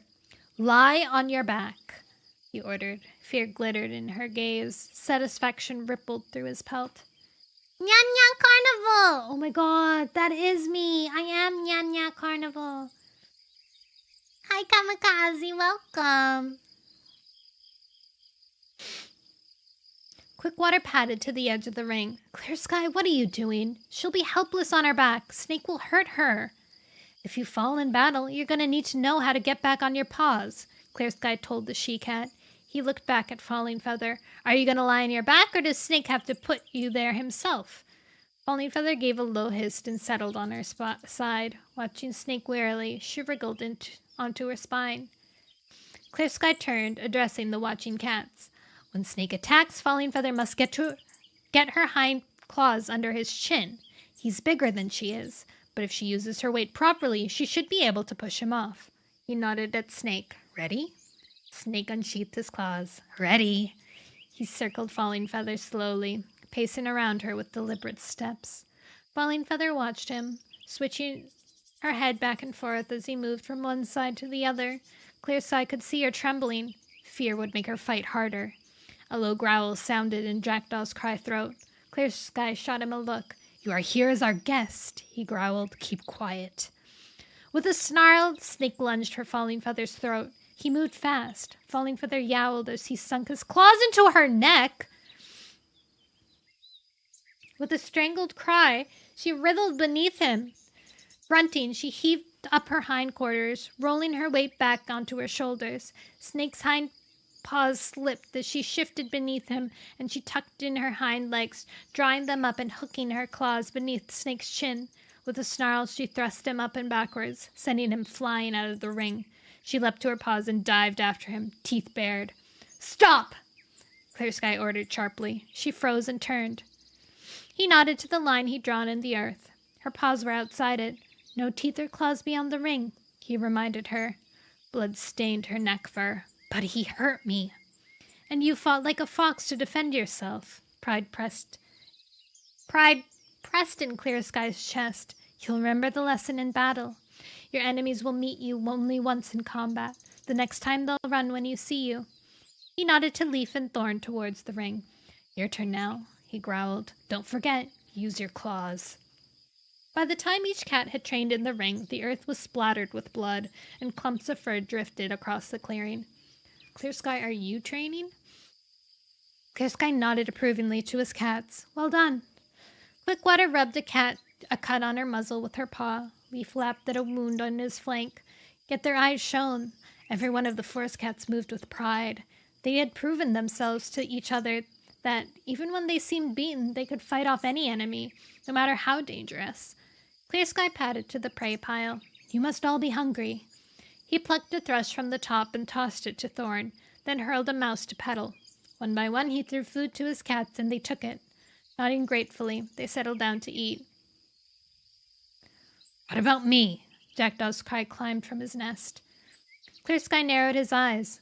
"We hunted this prey, not you." "Why should they share the forest riches with the moorcat?" Falling Feathers stepped forward. "You promised Thunder you'd keep him safe and well fed." Clear Sky grunted. "I told Thunder what he wanted to hear. It was up to him to believe me." Dang. Jackdaw's cry crossed the clearing and headed for the bramble opening. "I'll hunt for my own food then," he snarled. "Not on my territory," Clear Sky snapped. Jackdaw's cry spun around. "Then I'll hunt on the moor." "You'll stay here," Clear Sky growled, narrowing his eyes threateningly, "or the meeting is off." Quickwater looked up from the shrew she'd been given. "It's 2 more days till the meeting. He'll starve." "No cat has ever starved in 2 days." Clear Sky whipped his tail behind him. "Cats took moons to starve." He'd just seen it with his own eyes back in the mountain. Muttering angrily, Jackdaw's cry slunk back into his nest. Dumb moorcats. Anger pulsed beneath Clear Sky's pelt, always expecting more than they deserved. Jesus. Clear Sky has changed so much. It's crazy. Like, holy moly. Hi, Zara. Welcome back. Like, I don't understand. Like, how did his mind morph this way? How did he become so vengeful and mean and angry?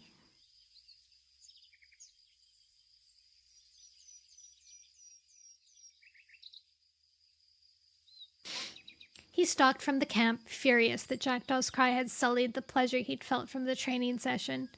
He headed instinctively for the meadow border. He felt sure the kitty pet would be gone, but he wanted to check. He'd trusted cats before. He'd been wrong. As he reached the edge of the forest, he felt midday heat rolling from the sun-drenched wetlands. He tasted the air. The kitty pet scent was stale, but a fresher smell tainted it, one he recognized. Thunder. Racing forward, he burst from the trees. He could see his son's orange pelt moving through the long grass. He bounded towards him. "What are you doing sniffing at my borders?" He stopped in front of Thunder, ears flat. Thunder lifted his head. "I'm not on your territory." He was tasting the air, distracted. Rage pulsed in Clear Sky's belly. "Stay away from my land!" The grass swished beside him. A black tom slid out. "Have you found any—" He stopped as he saw Clear Sky. "We haven't crossed the border," he snapped defensively. "Then why are you here?" Thunder gazed around the grass. "We're looking for someone." Clear Sky sniffed Lightning Tail. His scent was familiar. Was this one of Jackdaw's cry's kits? "Have you come looking for your father?" He narrowed his eyes suspiciously. Thunder turned on him. "Turtletail's kits have gone missing, okay? We're looking for them. Have you seen them?" Lightning Tail leaned forward. "Or Turtletail?" Clear Sky flattened his ears and turned away from them, muttering, "Perhaps these kits belong with their father." "Really?" Thunder snarled. "Is that why you sent me away? Twice?" Clear Sky... Jeez! Oh my god! That was a good burn, Thunder. Clear Sky could see Thunder's hackles rising. "I did the best for you!" "Thanks!" Thunder sneered. Lightning Tail padded through the grass, tail twitching above the long stems. "We should keep on looking." He gazed across the meadow. Thunder was still staring at Clear Sky. "Have you seen them?" he repeated. "No!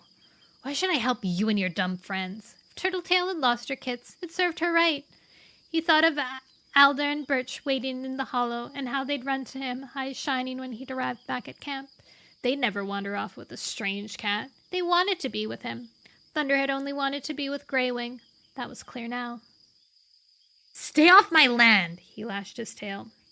Lashing his tail, he turned his back and stalked into the forest. They aren't even on his land! "Stay away from my borders?" Like, what do you mean? You have borders. The reason is not to pass them. Stanky. "My teacher's not here today, so I'm going to spend my days watching your live." What? You should do your work, silly goose.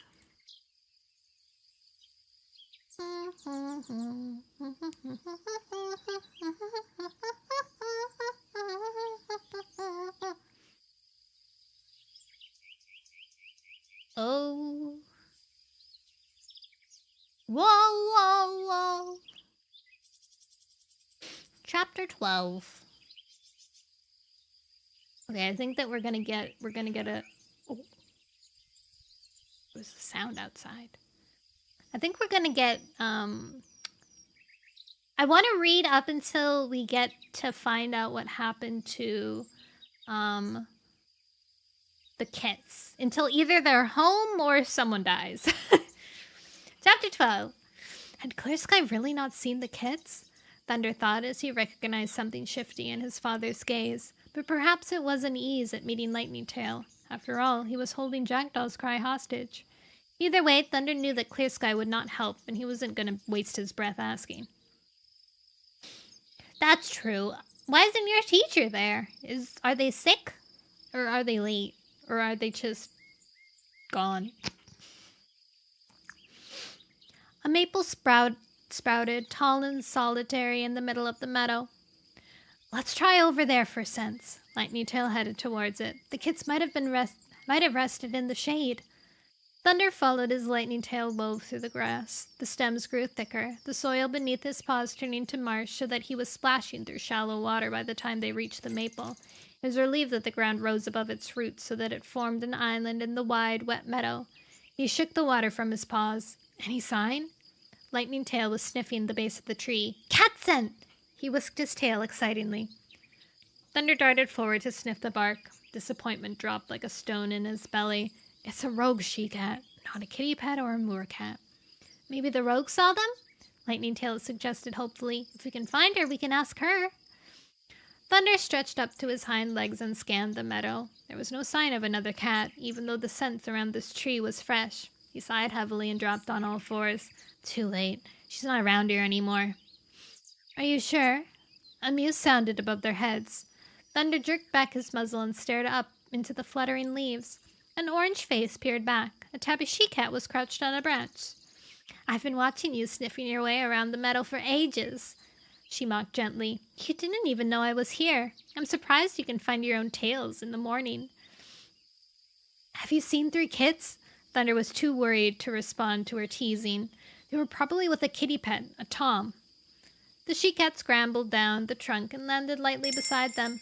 "I'm Swift," she introduced herself, tail high, circling Thunder and Lightning Tail. "Thank you for the follow, Diver Scott." "I don't know, my senior was graduate yesterday. Maybe the teacher's just busy because of that." "Oh. Huh, weird. Well, whenever that happened to me when I was in, like, high school and stuff, it was so nice." "Your cookies and meat were delicious? Did you eat them together?" "What's it like, Abby?" I was talking about this earlier. I don't know if you heard me. About how I wish that I could know what pregnancy cravings felt like. Like, to simultaneously want 2 things and then to eat them together and then to be satisfied. Like, Did it taste good? Did you eat them together and was like, wow, this is the best thing I've ever tasted?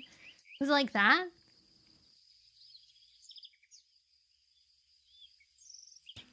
Hound, you have to get more snacks, silly goose.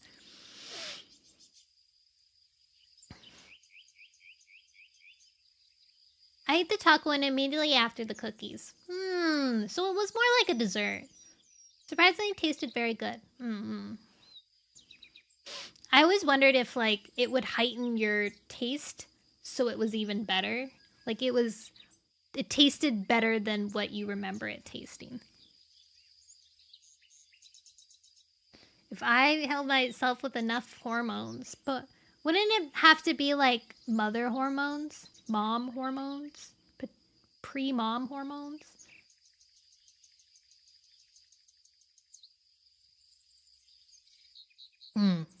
I'd have to take like those parental vitamins. Abby, you should take parental vitamins.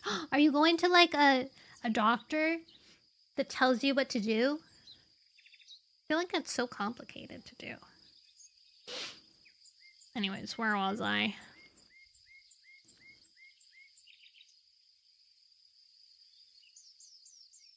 Thunder's pelt itched with frustration. Have you seen them? Swift shrugged. Yes, but why are you looking for them?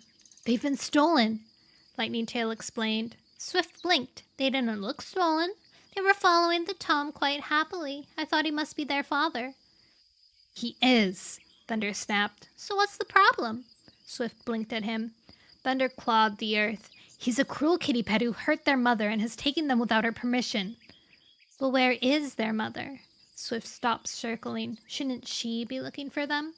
Thunder was losing patience with this nosy rogue. She went on ahead. We're trying to catch up with her before she finds the kitty pet. Why? The rogue tipped her head to one side. Because he's vicious and he might hurt her. Thunder thrust his muzzle close to Swift's. Did you see where they went? She flicked her tail. They crossed the meadow. They were headed towards the river. Is that the way to the two-leg place? Lightning Tail paced, scanning the sea of grass. Yes, Swift sniffed. Once he gets there, you'll never find them. It's too noisy and smelly for any cat to pick up their trail. Thunder's heart pounded. We'll find them before they reach it. Good luck! Swift padded down the slope and headed into the long grass. Thunder watched her disappear. How long since the kids had passed this way? At least they weren't scared. Swift had said they were following him happily. Why? A pang jabbed his belly. We raised them to be too trusting. Perhaps Clear Sky was right. Kindness was a weakness cats couldn't allow. It made them vulnerable. Come on. Lightning Tail was already headed towards the river. He slid into the grass. Thunder hurried after him. How would they cross the river? How did the kits cross the river? A flash of hope flared in his chest. Perhaps they couldn't. Perhaps they'd find them on the shore with Turtletail. But what about Tom? He wouldn't give them up without a fight. Not after having made it this far. Thunder shouldered his way through the thick grass, following Lightning Tail. The young Tom's tail tip snaked a muzzle length ahead. As it slid out of sight, Thunder burst from the grass onto the pebbly shore of the river. Lightning Tail was already pacing at the water's edge, his gaze fixed on the other side. The river was wide, but the long, hot days had made it sluggish, and it slid sleepily between the banks. Can you swim? Lightning Tail looked over his shoulder. Thunder shook his head. He crossed the pebbles and stood at the river's edge, shuddering as water washed over his paw tips. He scanned the bank, straining to see any sign of the kits. The shore was deserted, the far side empty. A frog croaked noisily a little ways downstream. VTubers and warrior cats? Have I found my safe space? Yeah! It's true! I love warrior cats. Came to a doc I've worked with, hand-picked and vetted. Wow! You eat the gummies, they taste awful. Wouldn't they be, like, tasty, though? I've never had a not tasty gummy vitamin. Maybe it's your taste buds. I think Pride should, Laggy, you should eat them with her, you know? Just to experience it as well.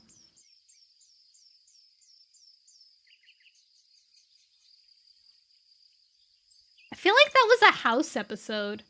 Like an episode of House where the husband was like dosing himself with the hormone of a pregnant mother while his wife was pregnant so he could be with them. Like he could sympathize with her better or something, and it was like awful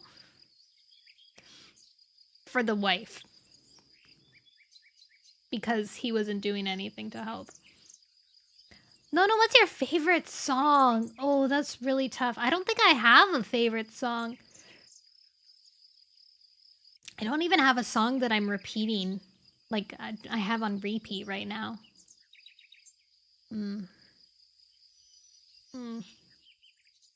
Yeah, I don't know. Can't think of one. Do you have a favorite song? What's your favorite song? I smell turtle tail! Lightning Tail ducked his head and began sniffing the stones. He padded downstream. She definitely came this way. Thunder joined him, his head lifting as he detected Turtle Tail's familiar scent. He tracked it, muzzle skimming the stones. Lightning Tail followed. Do you think she crossed the river? If the kids crossed, then she would have found a way to follow. But how could the kids have gone across? Lightning Tail frowned. Perhaps kitty pets swim. Thunder pictured Tom dragging Sparrowfur terrified through the water before swimming back for Pebbleheart and Owl Eyes. He padded faster over the stones. Look! Lightning Tail's cry rang through the shimmering air. Thunder jerked up his head. What? Crossing stones! A line of flat stones showed above the water. A little way downstream, they dotted the river, stretching from one shore to the other while the river flowed smoothly around them. The gaps between them were narrow enough for a full-grown cat to leap across easily, even one with the kit dangling from his jaws. Thunder's heart sank. Tom would have taken him that way. And Turtletail would have followed. Lightning Tail streaked past Thunder, racing for the stones. He leaped from the bank onto the first and jumped from stone to stone, his eyes fixed on the far shore. Careful! Thunder hurried after him, pebbles cracking beneath his paws. The crossing stones were smooth, worn by countless seasons of wind and water. They might be slippery. As he spoke, one of Lightning Tail's paws slid from beneath him. Thunder gasped as he heard the thud of his chin hitting the rock. No! Uh-oh. Lightning Tail's eyes rolled back, and, dazed, he tumbled into the water. Silently, smoothly, the river pulled him under. Lightning Tail! Thunder leaped the crossing stones, claws stretched. Black fur swirled beneath the surface, already tail lengths away. Lightning Tail didn't even struggle. The fall must have knocked him out. Thunder slithered to a halt in the middle. The river was stronger and faster than it looked. I'll never reach him from here. He teetered at the edge of a stone, preparing to dive. I have to try and save him. Could he swim that far? And then what? Did he have the strength to drag his dazed friend back to the store? A splash sounded from the far bank. Thunder gasped as he saw a shape slide through the water. A Tom's head surfaced, flicking water from his ear tips as he swam smoothly towards Lightning Tail. River Ripple! As he recognized the Tom's silver fur, Thunder's chest swelled with hope. He leaped the last few stones to the far bank and raced to the shore where River Ripple had dived in. The rogue was catching up with Lightning Tail as the river swirled him around. Lunging forward, River Ripple grabbed the helpless Tom by the scruff. He turned and began to haul Lightning Tail back to shore. Relief flooded Thunder's pelt. He waded into the shallows to meet River Ripple as he neared the bank. Grabbing a mouthful of Lightning Tail's pelt, he helped the rogue pull his friend from the water. They laid him on the pebbles. Lightning Tail was still as stone. Is he dead? Thunder blinked at River Ripple. Had they been too late? River Ripple pressed his ear to Lightning Tail's chest, then began pumping him with his forepaws. He's alive, if I can push the water out. His mew trailed away as Lightning Tail twitched beneath him. The black Tom gurgled, half opening his eyes. With a splutter, he coughed up a mouthful of water, then scrambled to his paws. He crouched, so much water falling from his mouth. Thunder began to wonder if he'd swallowed half the river. I'll be okay now. River Ripple's calm mew sounded in his ear. Thunder spun. Thank you! He purred loudly at the rogue. I don't know what I would have done if you hadn't saved him. River Ripple shrugged. You'd have either learned to swim or drowned trying. Thanks, River Ripple, Lightning Tail croaked. River Ripple shook out his pelt. Water sprayed Thunder. Watch out! He spluttered. River Ripple purred. You moor cats really don't like getting wet. He glanced at Lightning Tail, whose dripping pelt was clinging to his wiry frame. What do you do when it rains? You can't drown in the rain, Thunder muttered. What are you doing here anyways? River Ripple scanned the shore behind them. Thunder nodded. We're looking for some kits. Turtle tails? River Ripple narrowed his eyes. Have you seen them? Thunder leaned closer. River Ripple shook his head. No, but I smelled Turtle Tail's scent. She's looking for them too. Their kitty pet father snatched them from camp. Thunder explained. We think he's taking them back to his housefolk. In Two-Leg Place? River Ripple glanced across the lush meadow behind them. Huge, dark shapes showed, jagged against the horizon. Thunder followed his gaze, anxiety prickling his paws. Is that it? He nodded towards the dark shapes. Yes. Lightning Tail stood coughing and straightened. Have you been there? River Ripple nodded. There's a narrow river there, but it's putrid. He shivered. It's mostly full of thunderpaths and monsters. Thunder flattened his ears. I've never seen a thunderpath up close. He'd heard the older cats talk of them and seen the one that ran below the far edge of the moor. The distant monsters that raced along it shone like beetles in the sunlight, their whining roar piercing his ear fur. We must get there as soon as we can. Turtletail and the kits were in even more danger than he thought. He gazed instantly at River Ripple. Will you help us? If the rogue had been to Two-Leg Place, he could help them find their way around. You say kitty pet's taken Turtletail's kits. Thunder nodded. We have to get them back. Okay.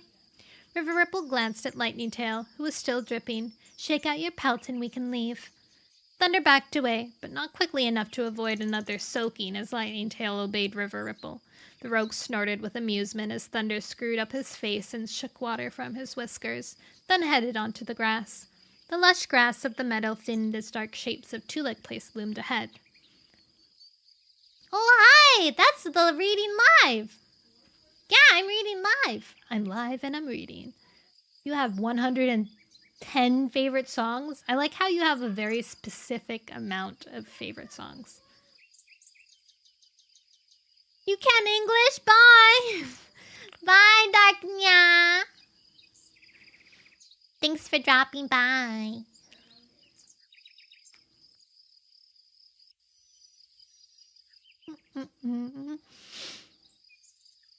River Ripple halted. Are you ready? He nodded towards a line of bushes ahead. There are two-leg nests beyond there. Thunder exchanged glances with Lightning Tail. I promised Greywing I'd bring Turtletail and the kits back safely. The muscles along his spine were tight with fear. You can wait here if you prefer. Never! Lightning Tail flicked his tail. We're sticking together. It is! It's special for warrior cats. Nah.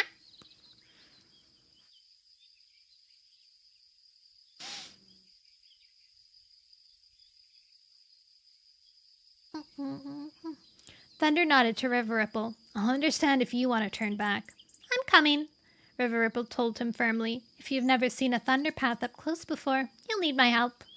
Thunder and Lightning Tail followed River Ripple through the gap in the hedge, surprised to see a wide stretch of grass on the other side. Flowery bushes edged both sides.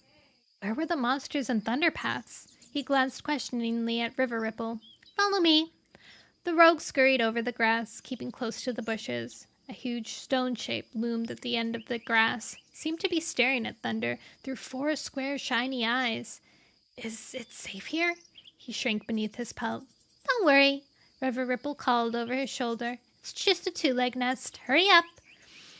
Thunder raced after him, surprised by the softness of the grass beneath his paws. It didn't feel anything like the coarse, spiky grass of the moor.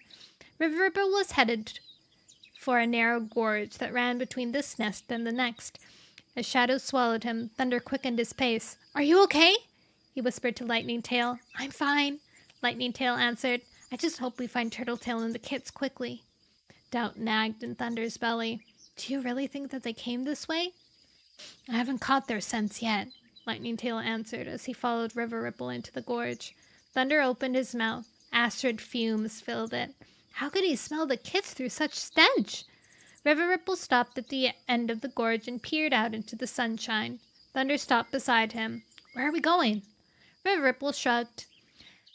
This is the easiest way into Two-Leg Place for a cat. Most kitty pets use it. The Tom might have come this way.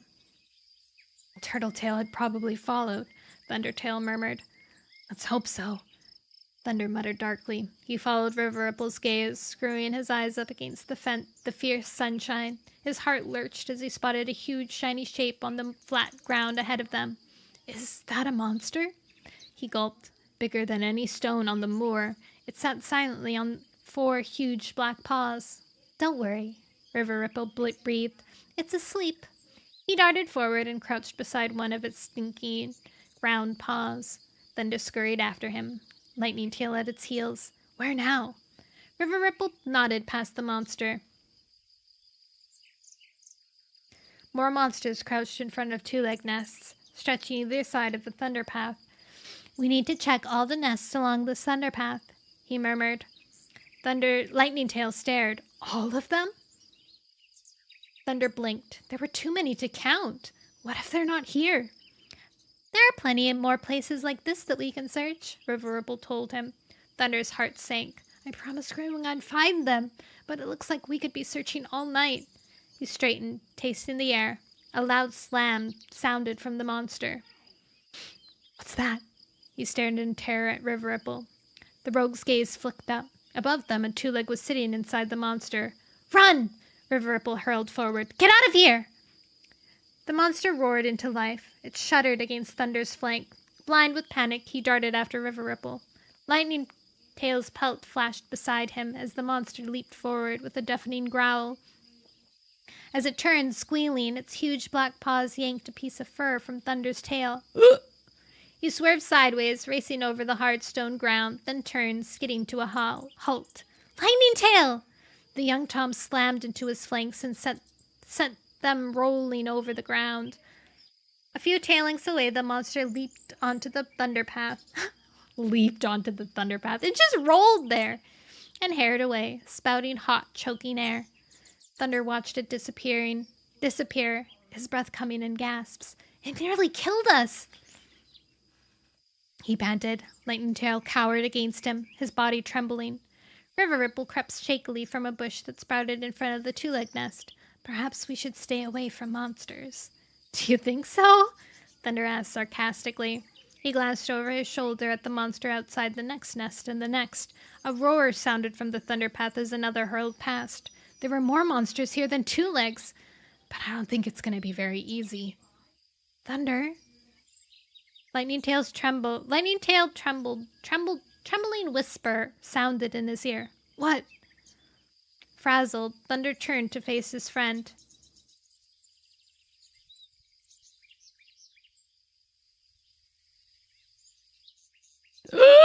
Sorry, I read ahead. Lightning Tail was staring past him, eyes wide with horror.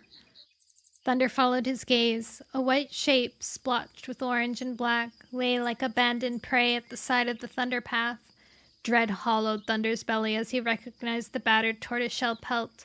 Horror spiked through his pelt and he froze, not wanting to look closer, but Lightning Tail was already creeping forward. Turtletail? The young Tom's mew caught in his throat. Turtletail, is that you?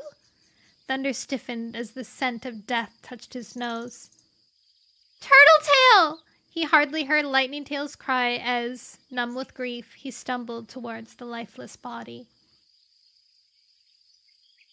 No way! No way! She died like this? We didn't even get to see her die! Oh my god. Okay, wait, one more chapter. Because I did say I'll read until until someone dies. This is technically still the same arc, so we should still keep reading. Chapter 13, Thunder's throat. I'll add it to the death list once it's confirmed. Thunder's throat tightened. Lightning Tail crouched over the she-cat, desperately lapping her cheek. Wake up, Turtletail! It's us! We're here! Thunder crept closer. Turtletail lay on the hard stone ground, her body strangely twisted. Her claw tips were frayed and blood stained her mouth. Her eyes stared, dull and unseeing. It looks like a monster got her. River Ripple stopped behind Thunder. How do you know? Thunder stared at the rogue. I've seen it before. Look at her claws.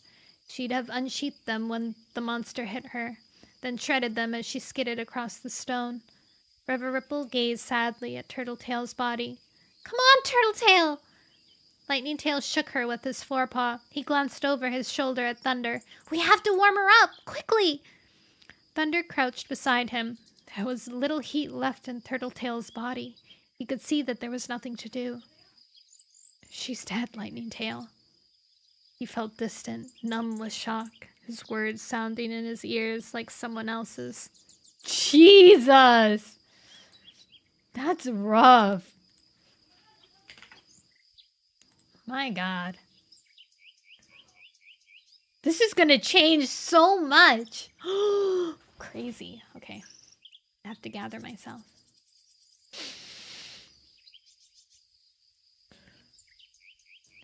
No! Lightning Tail nudged her shoulder with his nose. She's hurt, that's all. Cloud Spots will be able to make her better. If we get her home, she'll be okay. The ground seemed to sway beneath Thunder's paws as his thoughts swirled back to the camp. He remembered the time where he'd pressed against Turtletail and watched Windrunner's kits take their first gulps of air. How she was dead. She'd never see the kits grow. She'd never see her own kits become full-grown cats. Grief swamped him until he could hardly breathe. Turtletail. The name came as a sob. As he spoke, a monster hurried around the corner towards them. Terror flashing, Thunder leaped back, dragging Lightning Tail by the scruff. The black tom froze in his jaws as the monster swept past. Two-leg faces peered from inside, eyes wide, mouths moving as they pointed their paws at the cats. The monster's stinking wind tugged Turtletail's fur, so that for a moment she seemed to be moving, but as it disappeared into the distance, she lay still once more. Let's get her away from the Thunder Path. River Ripple's mew sounded softly in Thunder's ear. The rogue pushed his muzzle beneath Turtletail's flank. Haul her onto my shoulders. Lightning Tail backed away, eyes wide with disbelief. Numbly, Thunder nudged Turtletail's body onto River Ripple's back. As she hung there limply, he pressed his cheek into her flank, holding her clumsily in place while River Ripple staggered towards the bush outside the two-leg nest. The rogue dipped his head and let her slip from his shoulder.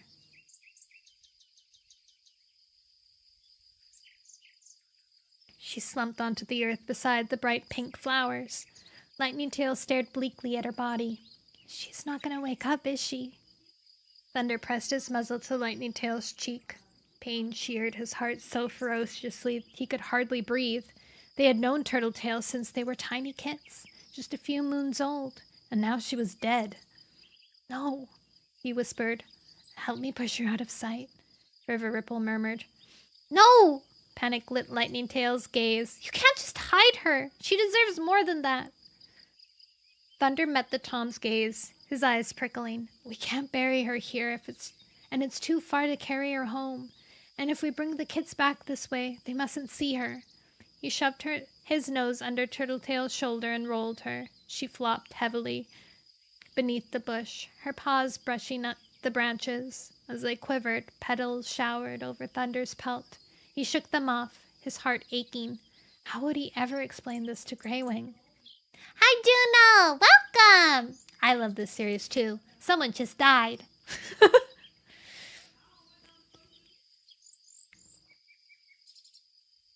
River Ripple caught his eye. She'd want us to find her kits. Thunder nodded. It's up to us to get them home now. But how? Lightning Tail jerked his head around, his gaze flashing from one two-leg nest to another. We don't know where they are. We know they're sent. Thunder lifted his muzzle. River Ripple narrowed his eyes thoughtfully. I know a kitty pet who might be able to help us. Follow me. Hope flashed in Thunder's belly as the rogue headed along the row of two-leg nests, then turned down a narrow passage between high stone walls. He followed, nudging Lightning Tail forward. The Tom was stumbling, not focused on where he was going. You have to save your grief for later, Thunder growled. The kids need us. They're not safe with Tom. Lightning Tail stared bleakly at Thunder. I can't believe she's dead. Thunder glared at him. I need you to be strong. The kids need you to be strong. Are you coming? River Ripple's mew echoed from the shadows. Lightning Tail nodded. Yes. He hurried after the rogue. Relieved to hear determination edge his friend's mew, Thunder followed. Flower lives here, River Ripple told them, patting into sunshine at the back of the two-legged nest where bushes surrounded a wide stretch of grass. She's a sweet little tabby and very nosy. Nothing happens without her knowing about it. He nodded towards a small hole in the back of her two-legged nest. It looked like a tunnel entrance, screened by a sheet of ice. I'll see if she's in. He crept across the pattered stone outside the nest and stopped outside the tunnel. Lifting a paw, he tapped the ice sheet. It rattled and he backed away. Thunder blinked at him. What now? We wait. River Ripple glanced at him. Shh, stay out of sight, you'll scare her. He nodded towards a large shiny cylinder standing beside the nest wall. Thunder wrinkled his nose. It smelled of Karen. He ducked behind it. A decompost bin. Lightning Tail slid in beside him. I never imagined we'd hide from a kitty pet. A moment later, the ice sheet rattled again, and he heard a mew. River Ripple? Is that you? A gentle purr sounded outside the two-legged nest. River Ripple purred back. Hi, Flower. What are you doing here? Flower asked. I thought you didn't like coming to Two-Leg Place. I don't, River Ripple told her, but I'm on an important mission. Really? Flower sounded impressed. But what? I'm with some friends. Ooh! Flower's mew was guarded. They're from the moor. Thunder leaned forward impatiently. Hurry up! River Ripple went on. They've never been here before, but a kitty pet has stolen some of their kits, and they're here to get them back. Stolen their kits? Flower sounded horrified. Where are they? Thunder glimpsed the plump tabby and white kitty pet from his hiding place as she padded further into the sunshine. She scanned the bushes, nose twitching. She froze as she caught Thunder's gaze. Is that one of them? She hissed to River Ripple. Thunder patted out. We're sorry to disturb you. He lifted his tail amiably. Flower backed away, her hackles lifting as Lightning Tail followed him out. She glanced towards her tunnel. Please don't go, Lightning Tail begged. It's important we find the kits. Thunder blinked at her. They're in danger. Flower tipped her head. Really? Thunder nodded. A kitty pet stole them from their mother. His throat tightened as he thought of Turtletail, alone beneath the bush. We want to take them home. Flower frowned. Which kitty pet? His name is Tom. He's a copper-colored cat, very sleek. Flower's gaze hardened. I know Tom. There was contempt in her mew. He's a bully. Thunder nodded. That's why we have to get the kits back. Hope prickled in his paws. Can you help? Flower was already stalking past him, heading for the shadowy gap between the nests. Oh, she mad. Come with me. Thunder bounded after her. He heard Lightning Tail and River Ripple walking behind as he followed Flower along the gap and out into the sunshine. She padded to the edge of the thunder path, glancing both ways at the empty stone, and raced across. He didn't hesitate, pushing the memory of Turtletail from his thoughts. Flower was leading him to the kits. He sensed it. Her head was high, her paw steps purposeful. She knew exactly where she was going. Lightning Tail's pelt brushed his as the Tom fell in step beside him, and they ducked into a passage beside a two-legged nest. High wooden walls edged each side. The path was cracked. Gert jabbed Thunder's pads. He glanced over his shoulder. River Ripple was keeping up. The passage split into two. One opened into a wide, glassy slope, and the other curved away between two rows of nests. Flower chose one curving path, following it until it split again. She headed on, choosing one split after another until Thunder wondered how they would ever find their way back. His pelt bristled as strange scents touched his nose. Beyond the wooden walls, two-legged kits shrieked. Suddenly, a dog's bark exploded a tail length away. Claws scrabbled at the side of the wall. Thunder froze, terror rippling through his chest. Don't worry, Flower called over her shoulder. It can't get over the fence. She quickened her pace, following another passage until it opened into a wide stone path. A long row of two-legged nests lined one side. The other was walled by stone. Tom hangs around one of these. Tom hangs around in one of those. Flower nodded towards the nests.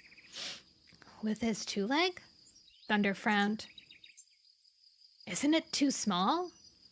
The nest they'd seen so far had been huge. His two legs live in the big nest behind it. Flower nodded towards the larger den rising beyond the line of small ones. The low ones are where two legs keep their monsters. Tom's two legs don't have one, so he hangs out there instead. She turned around and began headed back along the passage. Thunder blinked. After her. Aren't you going to show us which one? Flower glanced back. You can work it out. Unease glittered in her gaze. If Tom knew I brought you here, he'd be very angry. Good luck. She nodded, then hurried back down the passage and disappeared around the corner. Thank you, Flower. Thunder ignored the fear spiking through his pelt as he stared at the row of dens. He lifted his muzzle. Come on. Padding across the stone, he swiveled his ears, listening for monsters growling. He could only hear the distant rumbling from beyond the large stone dens.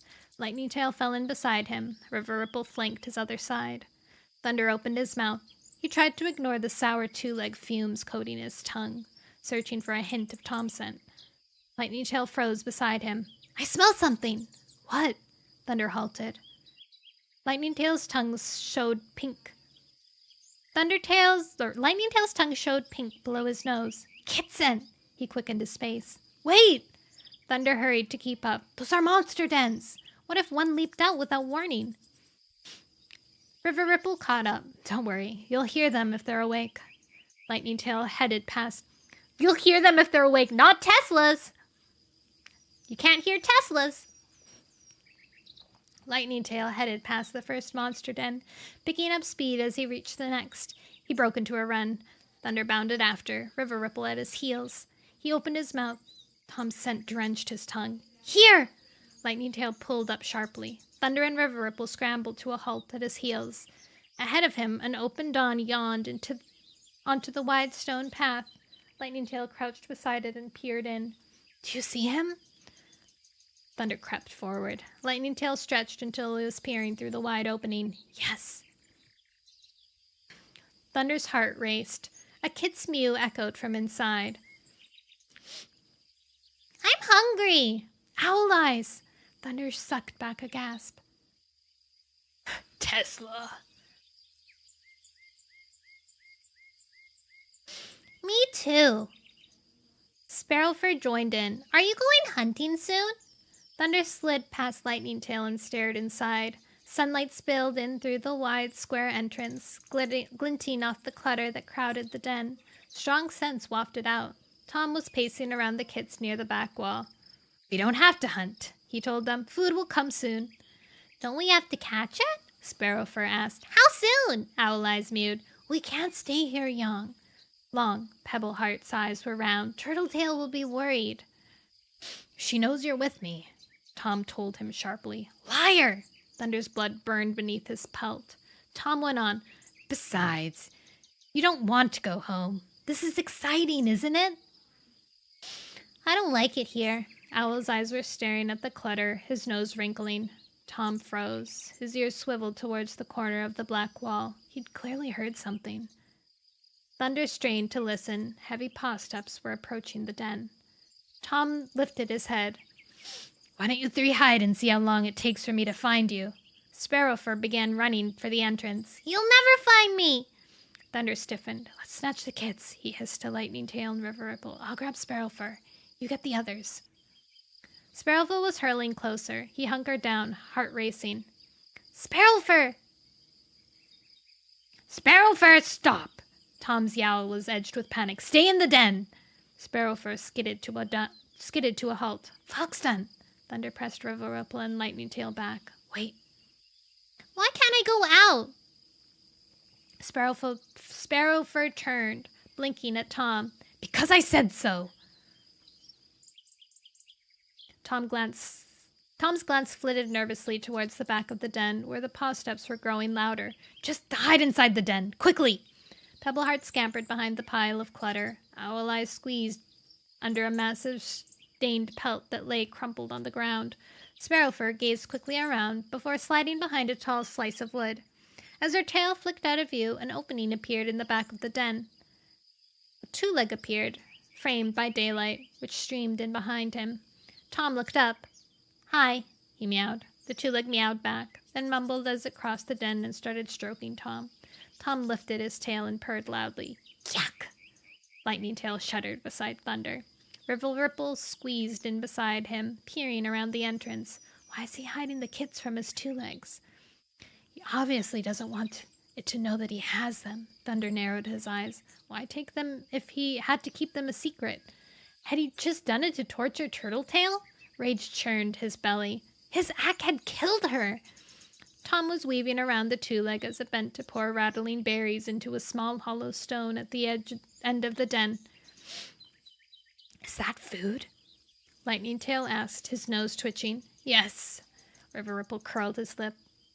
"I tried kitty pet food. It tastes horrible." When the two-leg stopped pouring, Tom yowled pitifully, reaching up to tug desperately at the two-leg's pelt. The two-leg mumbled again and poured more berries into the bowl. "He's getting extra food for the kits." A growl rumbled in Thunder's throat. "He doesn't even know how to hunt for them. He has to beg." He watched as the two-leg headed for its small entrance at the back and disappeared. "You can come out now," Tom called to the kits. Owl Eyes ducked out from under the stained pelt. "But you didn't even look for us." Pebbleheart padded from behind the pile of clutter. Why was there a two-leg here?" "It brought us food," Tom explained, "just like I promised." "You were so brave!" Sparrowfur hurried from behind the thin wood. "You didn't even look scared." Tom shrugged. "Nothing scares me." "Arrogant mouse heart." Thunder exchanged glances with Lightning Tail. "Are you ready to grab them?" "Let's go." Lightning Tail strode past him and into the den. Thunder followed, ears flat. Ripple padded to the center of the opening and waited, hackles up. "Thunder!" Sparrowfur's excited squeak echoed around the den as she spotted him. "You've come too!" Owl Eyes blinked. "Is Turtletail with you?" Thunder swallowed back the pain rising in his chest. "No," he told Owl Eyes. "We came by ourselves. Turtletail and Greywing wanted us to bring you home." Tom stepped forward, ears flattening. "They are home." Pebble's gaze sharpened. "If this is home, is Turtletail coming to live here?" Tom growled. "You don't need Turtletail. You're my kits and you're living with me." Sparrowfur's eyes clouded. "But Turtletail promised I could see Windrunner's kits." "I told you," Tom snapped. "You're my kits. This is where you belong." Thunder's pelt rippled with sudden cold. Tom had told them he was their father. He glanced at Lightning Tail. The black Tom's gaze was stark. If the kits knew that Tom was their father, they couldn't snatch them back. The kits wouldn't understand. Thunder sheathed his claws. They would have to use reason. "How are you going to look after them?" he challenged. "You can't hunt." Tom flicked his tail towards the hollow stone filled with berries. "I got them food, didn't I?" "But your two-leg didn't know it was feeding 3 hungry kits as well as you," Thunder argued. "It doesn't know they're here, does it?" Tom glared at him. "So?" "You can't keep them secret forever." Lightning Tail stepped forward. "And when your two-leg finds out, what will it do with them?" Owl Eyes fur spiked. "What do you mean?" He looked anxiously towards the two-leg entrance. Thunder forced himself to ignore the frightened kit. He had to convince Tom that keeping them here was impossible. "They're half wild." He paced around Tom, gazing at him beseechingly. "They don't belong here. They belong on the moor, with cats who love them." "Who says I don't love them?" Tom puffed out his chest. "I rescued them from the moor. They were wandering around by themselves. Anything could have happened to them." "We were practicing tracking rabbits," Pebbleheart mewed. Tom glared at the tabby kit. "How do you know a fox wasn't practicing tracking kits at the same time?" Pebbleheart's eyes widened. Tom stopped Thunder's pacing by turning to face him. "They're safe here," he growled. "They have me to protect them." By filling their heads with horror stories about the moor, Thunder bit back a growl. "We have to get them away from him." He glanced desperately around the den. They couldn't fight Tom, not now that the kits knew he was their father. He moved closer to Lightning Tail. What do we do? We'll have to leave them.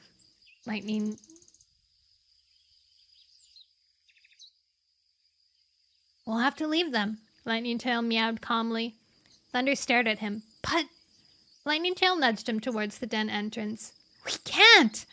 Thunder stopped as they reached River Ripple. Those are Turtletail's kits. They belong on the moor. He stared desperately at Lightning Tail, pausing as he saw the black Tom's eyes narrowed. He dropped his mew to a whisper. You've got a plan, haven't you? Lightning Tail winked at him as they marched away from the den.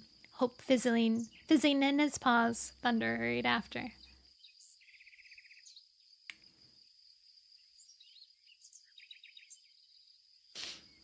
Woohoo! Alright.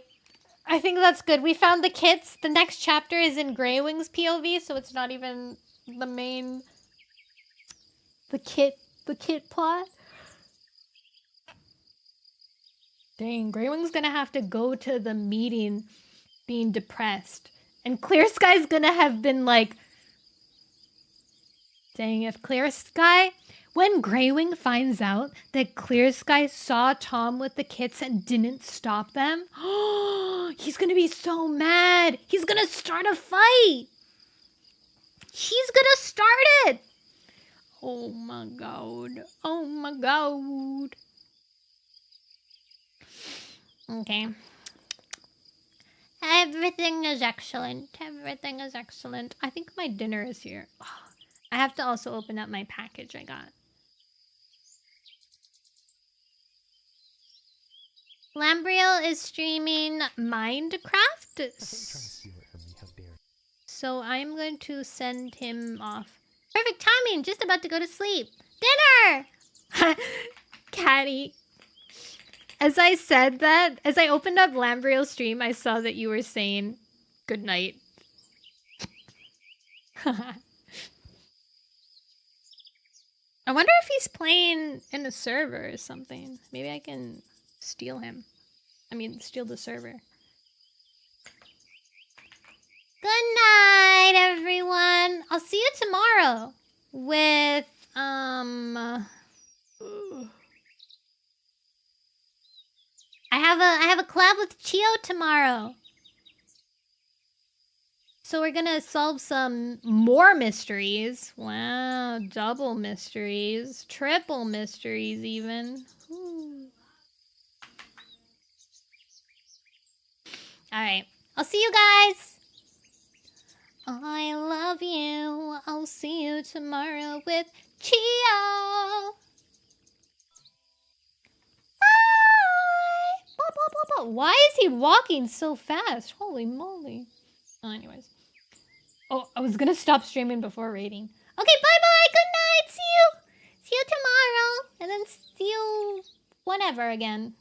Bye, bye, bye, bye, bye.